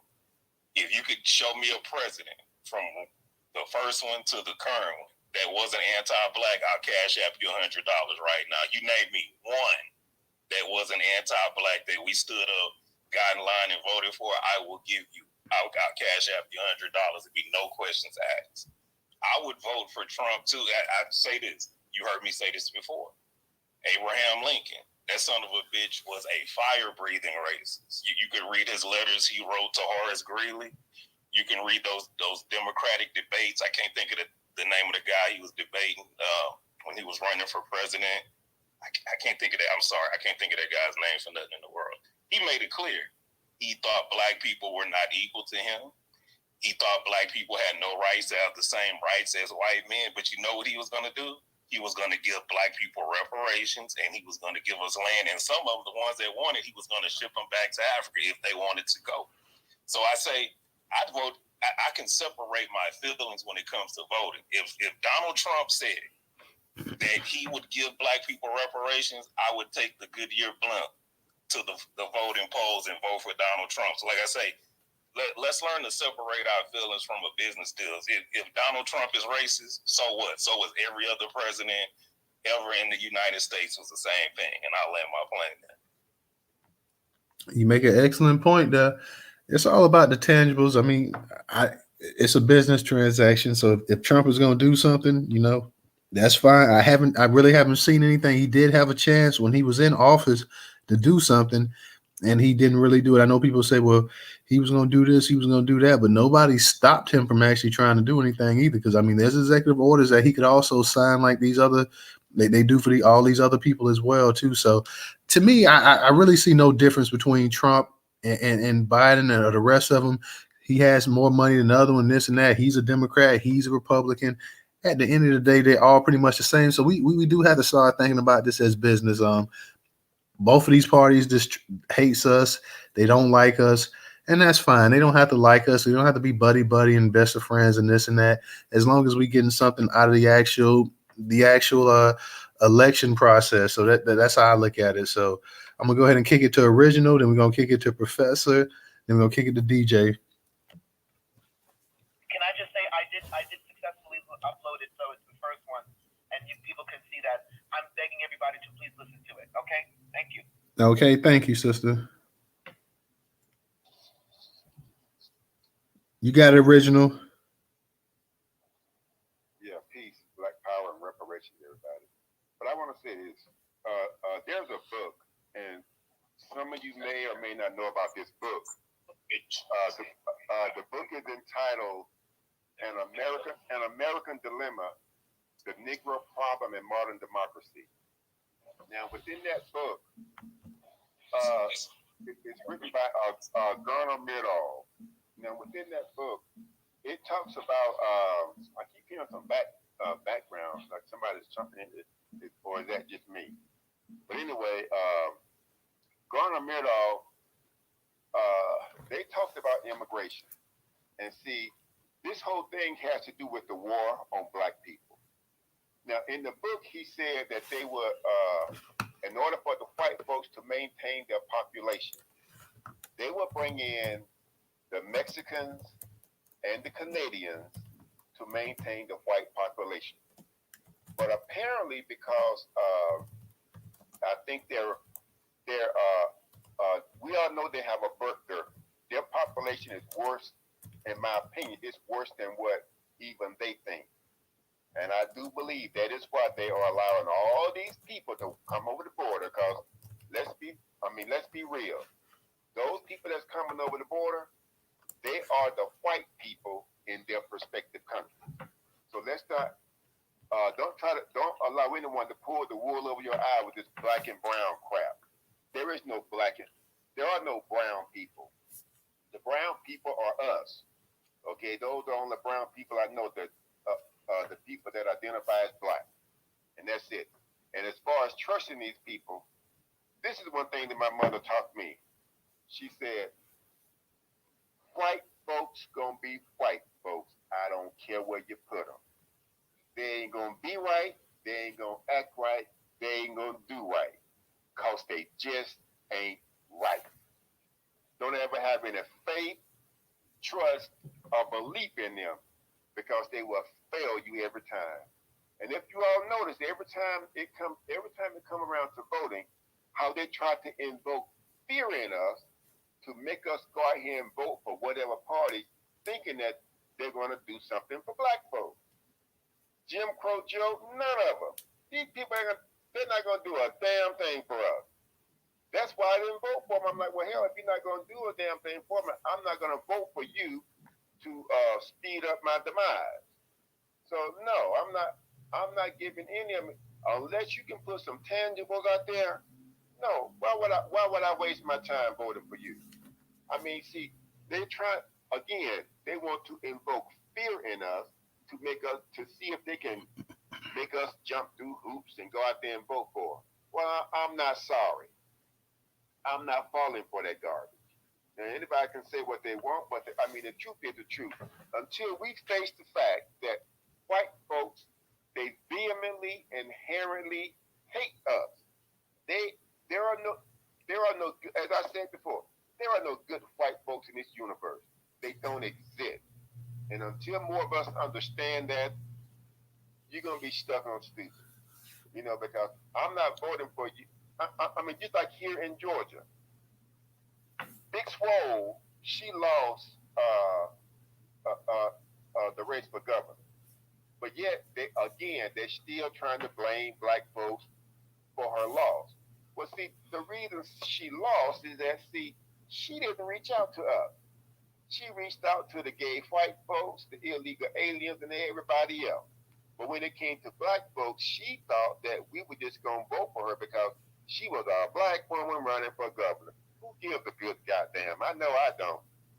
So until people start understanding that, look, these people don't. Unless they can show you that they're gonna represent you, leave them exactly where they are. See, they get scared when we start pushing for stuff. They get scared because they know that if enough of us really start kicking this stuff down the road, they know some changes will be made. Look at what they did with the civil rights movement. Look at the Montgomery bus boycott. See, what happened during that bus boycott is this. See, not only did that bus company lose money, the gas companies lost money, the tire companies lost money, even some of the auto parts supplier. It was like a landslide of companies that lost money because black people were boycotting. But see, they lulled back black people to sleep, thinking that we just have to go along with this minority. I'm like, hell no, I'm not a minority. I'm black, and I'm proud. As soul brother number one said, I've said loud. I'm black and I'm proud. If anybody got a problem with that, I really don't give a damn. But the onus is on us. And until we start pushing this and making these demands and letting, just like now, you got Warnock who's running against Herschel. And somebody said, well, Herschel, he's against, immigrant. I don't give a good goddamn what he's against. He is not, he doesn't support reparations, so fuck it. I don't give a damn what happened to either one of them. Because either one of them not getting my vote. And Warnock keep popping these tweets all over the place, and I keep telling him, no, I'm not voting for you. One of the messages I sent to him, I said, wait a minute. Now, I thought you had Jesus on your side. I said, apparently he won't do it because he didn't do it for you, did he? You know, I hit them wherever. I don't care how. I don't care if it's through their religion or whatever. I hit them where I think it will hurt them and make them feel bad. I know he more than likely not getting those responses that I give, but somebody is getting them, and whoever is getting them, and I know it makes them feel bad. But do I give a damn? Hell no. I don't give a damn what happened to them. So until we get serious, when we have to really get serious and hit the streets and go out there and get what we need, because like I said, I'm not voting for any of them. Fuck them. You're not gonna come to me like you look at these black Democrats that's running for office. Big Swole, Raphael, all of them. They will specifically say what they're gonna do for the illegal aliens who cannot vote them into office. But when it comes to us, all of a sudden it has to go under my no. Hell no, you're gonna address me under my group name, whether it be black or whatever. And if you can't do that, then I don't need to vote for you. And that goes for anybody. I'm not doing it. Like they say, it's about business. You're damn right. And the business is, if your ass can't see, they treat us worse than a side piece. Hell, at least a side piece does get a little money to pay the rent and bills with. We ain't getting shit. So I'm like, hell no. You're not gonna treat me that way and expect me to come out there and vote for you? Oh hell no.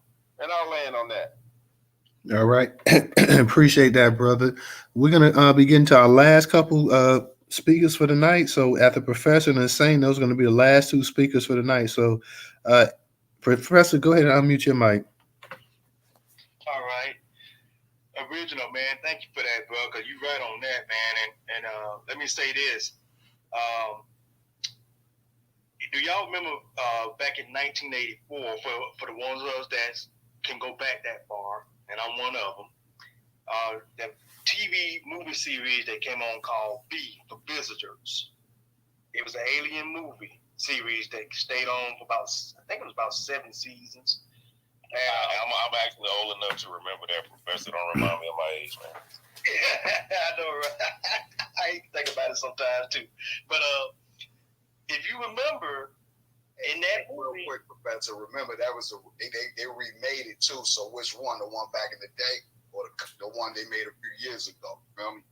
Yeah, the one back in the day. Yeah, the one back in the day when we was kids coming up. That one was the best one. That other one that came out didn't last very long. But the reason why I'm bringing this up, y'all, original brought up the fact about how these folks can't be trusted no matter where they are, right? Well, remember in that movie, these folks were snakes. They were reptiles, but they were snakes under that skin, under that white skin. What were they? Reptile snakes with them forked tongues. And that's exactly what we got with these white people that's right here in America. Okay? The caucasours. That's what they are right there. What you saw in that movie series is what's under that skin. This is how these folks are. They can't be trusted. They do come with the forked tongue. And getting back to you, Black Person. Reparations, man. We already know these two old goons between Trump and Biden. Neither one of them gonna want to give us reparations. So I wouldn't vote for neither one of these guys because neither one of them would try to get that to us anyway. So that's why I'm against Trump, man, because Trump is he's not gonna be down with reparations, and neither is that idiot that we got up there right now. I land my plane now. Real quick, Professor, I want to ask you something because I've been going at it back and forth with this troll all day. The one that you said was a girl, Tubman House Center for Reparations. Yes. Okay, because I've been going. Tranny. I've been going. Tranny. Oh, okay. Yeah, that's what that is, man. It's not a tranny per se. It's a female that wants to be hard. Let me just put it that way. Okay, so a butch, kind of butch like. That's why they were talking that Philly shit yesterday with the Philly. Yeah, and this joke. Real quick, this joker been telling me, we can't in the space. I can't discuss reparations because we don't know enough about it. Nobody in the space can discuss it. We off the short bus. Like this joker been like, and I ain't even block him. Like for almost a day, this joker been up here just spotting noise off and this and that. I told him like, hey, come up in the space and talk about. Well, I'm not. You won't catch me in your space and this and that or whatever. So I'm like, you must know something. You constantly following. This T.S. Giselle other account, you know? I don't know who it is. You know that is, don't know. Those are just for real. Those are people that have never applied themselves and accomplished anything, and they just want attention. That's all. This joker telling me talking about what they do to reparations outside of this and that, and I'm like, listen, well, good. I'm like, but if you on Twitter all day and you constantly every time I post or you posting something about me, like you can't possibly be no reparationist. You can't be no activist.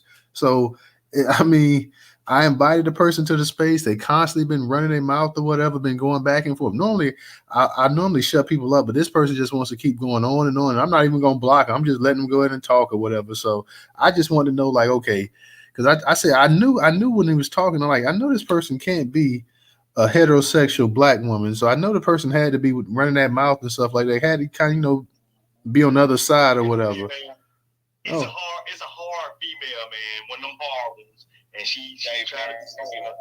Hey, if you listening, whoever this person, if you listening, and you need something to do, you hit me on the DM. You can put on these high heels and make daddy these $100 bills. You understand me? I'm gonna drop down. I mean, really. I mean, you sitting up and now that's an issue. We got. I mean, now you want to be a man, but then you want to be a woman, and I mean, come on. I mean, pick and choose. Like, yeah. I just want to know because I know y'all said that this was a female or whatever, but then like I said, I could tell by the little mannerism that it like this might be a female, but this is a little bit on the other side or whatever, trying to be hard and this and that. Be a woman. You're not a man. Okay. I told him that earlier. Be a woman. You're not a man. Stop sitting up here acting like you're a man. You're not a man. You talk about you gonna come to Florida and you gonna wait out. You gonna wait outside? Like, please bring your ass down here. That's her, man. That's her. She go at everybody like that. She's done it to me. She'll just go in and cuss people out and shit. And see, that's the thing. If you see somebody on the street and you talking this shit like that, you won't say that stuff. You know you won't. Oh. She won't say it. She's saying it all up in these spaces, but she won't say that to me. Like, if she actually saw me, she won't say that to me, and she has done that to me too. Talk about we pretend. Her name is Moriego, I think is how they say it. Oh, okay, so yeah, and like I already told her, like you sexually confused already, so you need to go ahead and get that sorted out before you even start like messing with me. But let me go ahead and kick it to insane. I don't want to dwell on this troll. Like I say, for 24 hours, it's like out of nowhere, like the space last night, this troll started coming and talking about we need to keep reparations out of our mouth. We pretendians. And I'm like, I ain't never claimed to be no Indian. So like, I don't know what you talking about. Like, I host pretendians. Like, I'm like, I ain't never claimed one day to be no Indian. I'm black. So I don't even know what the hell you talking about here, truthfully. But insane, go ahead, brother. Unmute your mic. Yeah. I've seen that tweet, that handle. I didn't really know who that entity was, but yeah, I'll be on the lookout for that. Regarding some stuff that Trouble and Original said, there's a lot of truth there. You know, I took a random look at numbers in terms of deporting people. And for them to do anything significant over an 8-year administration, they would have to at least at a minimum hit like figures like 2 million per year. In 8 years, you could probably see 16 million people gone. That's a lot of wheels turning, a lot of gas being pumped, and a lot of people being processed. So they're just not going to hit those types of numbers. And, putting people out there who are going to take a stance for us and do things that benefit us, favor us, is definitely what is needed. Original was speaking about just the social engineering that's going on with these people being brought in. I posted this a number of times before, but in the Jumbotron it's the second listing in the Jumbotron. It's about a 9-minute video, and it's about a period that happened in Latin America when Latin America was very dark skinned, called the Blanco Miento period, which means to whiten. And this happened all over Latin America, but specifically in Brazil, they paid for Europeans to come into the country and gave them immediate citizenship to lighten that country up. So, to a certain degree, that's what they're attempting to do here in a much more extended and drawn out fashion. They simply want to bolster their numbers and bring in more people who identify with them. So it's an interesting video. It's about 9 minutes long. And Original, pretty much hit it on the head. Unless they're going to do something for us, we got to really be careful about how we vote and stand firm on that. This case in Florida of this family being attacked, that is an example of why we need anti-black hate crime bill, and just the way the story is being reported. They're reporting it as a homeless mother who was shot. But that woman was married, and that was a family of 5. That was a family of 5 that was attacked, and the mother was critically wounded. But they're spinning this like it was just they're almost making it into a stereotype of this being a single mother. It's not that. That was a family of 5 that was attacked in Florida by a race soldier. But no one is reporting it that way. I've looked at several online outlets, and they all want to just make it about a single person. No, that was a black family that was attacked, where the mother, a pregnant woman, was critically wounded. They're not going to sell it that way because it gives us that much more right to ask for an anti-black hate crime bill. So those are some things that I just wanted to share, and I'll land my plane with that. I saw that earlier today, Insane. Go ahead and send me that, because we may go ahead and do a space on that tomorrow. So go ahead and DM me that real quick when you get a chance. I'm gonna be getting off of Twitter in a second because I'm starting to come now. I'm here in Florida in the Panhandle, and one damn day it was 80 degrees, and the next damn day it was 35 degrees, and it's just starting to hit us with this weather change. It's supposed to get back cold. It was in the 70s a day. It's supposed to drop back down to the 30s tomorrow. So we don't know what the hell's going on, but I know it's hitting me with this weather and stuff like that. I feel my voice changing and losing and whatnot. So Insane, go ahead, because I did see that, and I did want to cover that as a topic tomorrow for a potential Twitter space. So go ahead. We'll dive into that deeper tomorrow as well too. So if you don't mind, hit me off with that. Just DM me that, and I'll go ahead and we'll check it out. All right, I'll DM you several headlines. They're all misleading, all the same. They don't want to recognize the fact that a black family was attacked down there.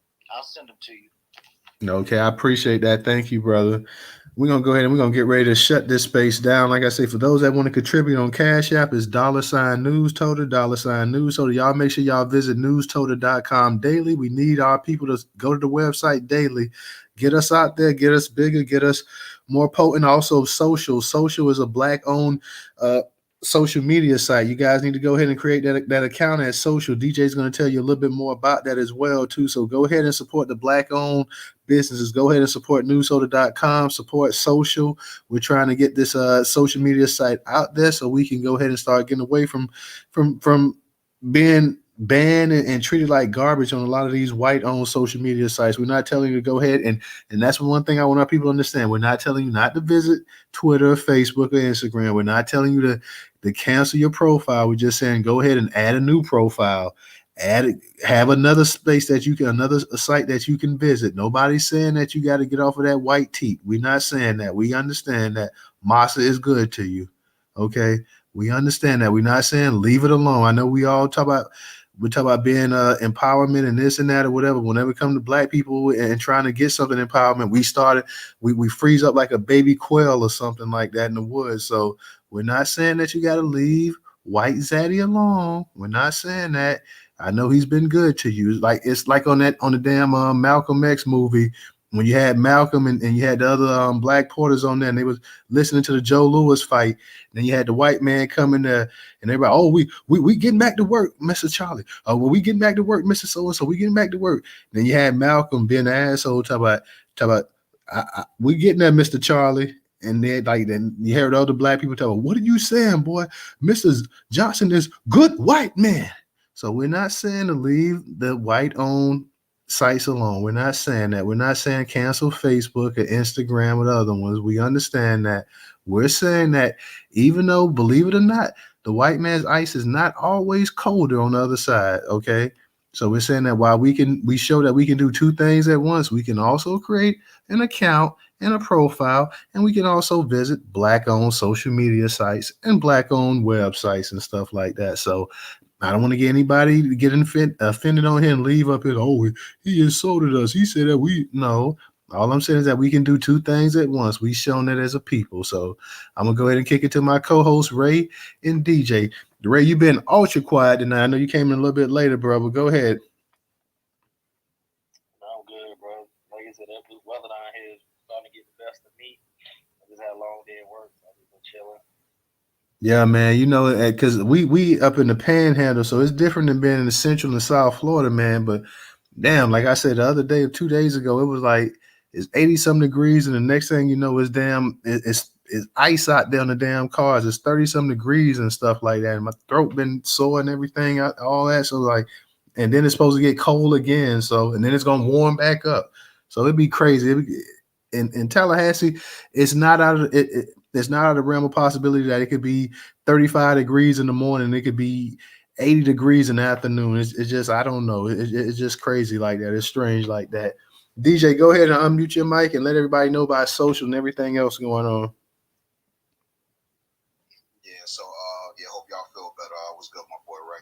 So what you call it? Where is it at over here? Everything good, my brother. I hope you're feeling well. Make sure you get your vitamins up, try to stay healthy as much as possible because wintertime is here, even though y'all in Florida, the weather could change on you in a minute because that's how I got caught out there and didn't make it to the reparations rally in D.C. So, the weather change up here is definitely automatic. We coming into the winter solstice. Well, it's fall time, but it'll be winter before you know it. But with that being said, we agree to agree, family.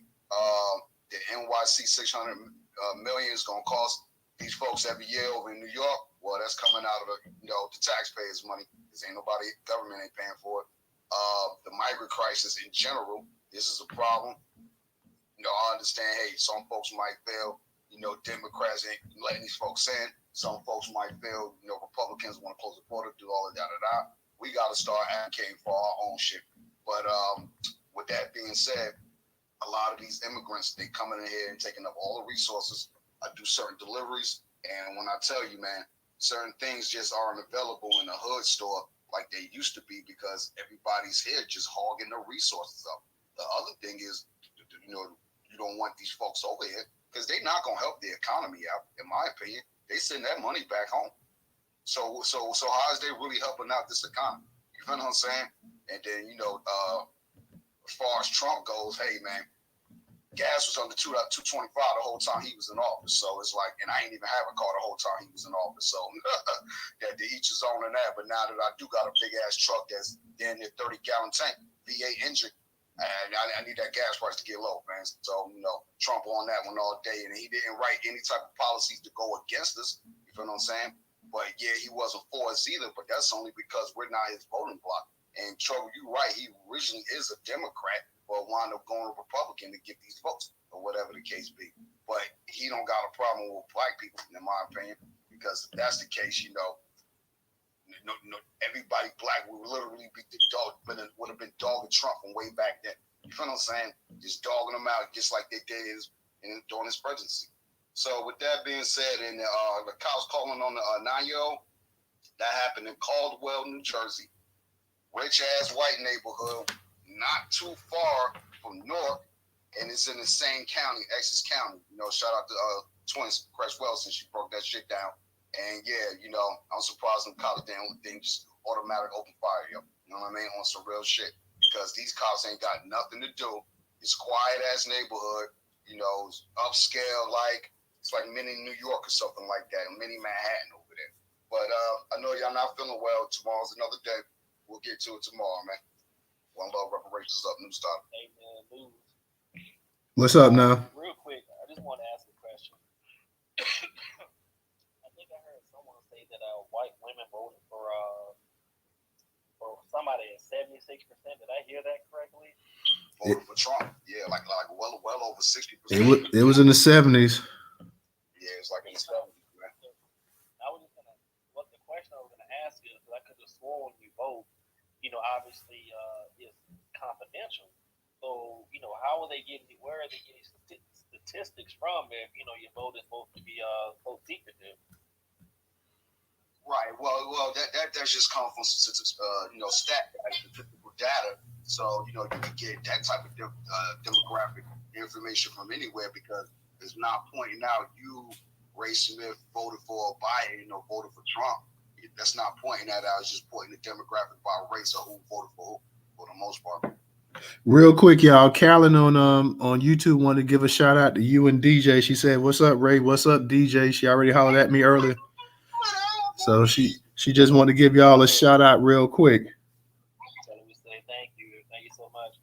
I'm not very versed when it comes to politics, y'all, so that's why I kind of shy away from it. I'm really learning, so I sit back and just kind of listen, soak up the game. Hey, you know, neither am I, right? I like to be the type of person that just sit back, listen, and learn, even though I do know some things. Because, you know, I had to go work them voting polls when I was young. You know what I mean? My family, they worked for City Hall most of their lives. Well, you know me, Ray. We just trying to do the news over here, but in the news, it has politics and it has everything else involved in it as well, too. So, you know, we just going here. We just put the news stories out for the day and whatnot. So that's pretty much all we doing here, man. We try to speak on what we know, and then luckily we always have a room full of intelligent people as well that come up in here, and they also bless us with their opinions and their, you know, their experience on certain things as well too. So we're definitely lucky like that. Like I say, I consider this space that we have so many different intelligent people that come up in here and they share knowledge with us and they educate and they teach at the same time. So we're definitely appreciative of that as well too. So just to let everybody know that we definitely appreciate that, and I'm glad to have the spaces that we have as well too. So hopefully we can just keep things rolling the way they're rolling and keep everything going, man. We want to be versatile. We want to touch different topics as well too. So we don't want to have the same stale topics. We want to go ahead and touch up on different topics as well too. So with that said, man, I need to go ahead because I need to take some medicine and I need to try to go ahead and get up off here, drink some OJ or whatever. DJ, I'm gonna hit. I'm trying my best not to cough on here, man. So like, yeah. So I like, hey, man, I'm gonna go ahead and I see Casey trying to give me a break, people. Hey, bro, I'm sorry, bro. I'm like, we feeling it, like so. But yeah, man, I'm gonna go ahead and we're gonna go ahead and close this space down for the night.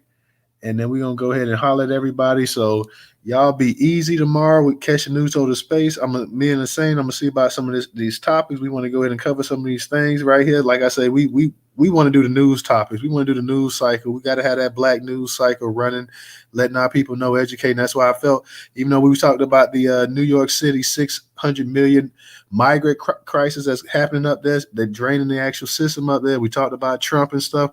We also want to share the actual news that you had a 9-year-old black girl in her own neighborhood, in her own yard, gets the cops called on her for no apparent reason. So we got to go ahead and we got to share this stuff. We got to go ahead and inform our people as much as possible. Y'all remember that Newstoter.com is the largest Black-owned, Black American-owned news curation platform today in America. So y'all go ahead and get up on that social. Social is a social media site. Black Majority State, he owns it. Y'all go ahead and y'all create a profile. Y'all get up on there. You will be approved. Then you go ahead and you can get your posting privileges and everything like that. See you later as well, Carolyn. And until tomorrow, y'all be easy. What's going on, bro?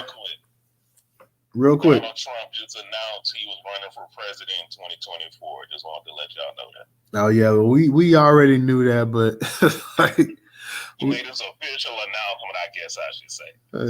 we pretty much already knew that. So hey, just real quick, getting a jumbotron, y'all. The social link is up there. Don't forget, family, we having a Juneteenth reparations rally down in DC again. So let's get this national get on the bus movement like we did with the Million Man March. I was there way back in the day.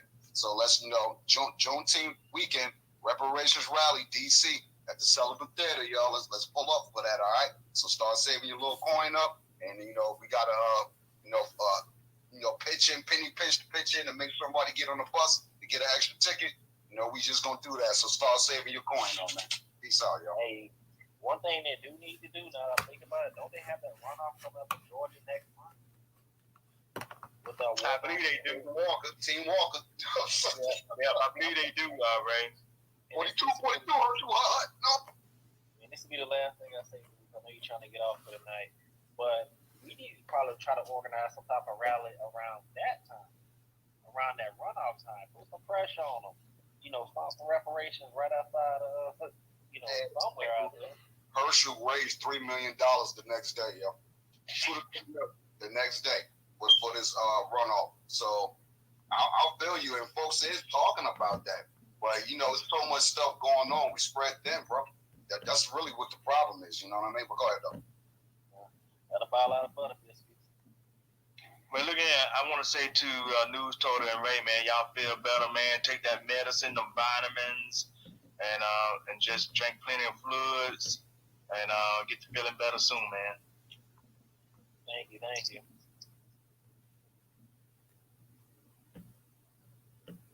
yeah, I appreciate y'all, and we'll definitely do that. Like I said, it hasn't hit me all the way yet, but it's coming on. So definitely got to go ahead and try to cut it off and whatnot. But definitely, y'all, check us out tomorrow night. We're going to be covering some news topics, some black news topics, as well as some national topics. So we'll be back in the space 8 p.m. Eastern Standard Time tomorrow, 8 p.m. Eastern Standard Time. My man said on Casey said on YouTube, he said get some gargle with some warm salt and water. That's true. That always helps as well too. So I just got to go ahead and do something real quick, y'all. I will definitely do that tonight. But everybody be easy, and we will catch up with y'all tomorrow night. Make sure y'all go ahead and tweet out the spaces when we tweet it to you guys. And make sure if you get a chance, if you can't catch us live, always catch the recording, because we go ahead and record it for everybody. So we'll see y'all till then. Peace. Peace.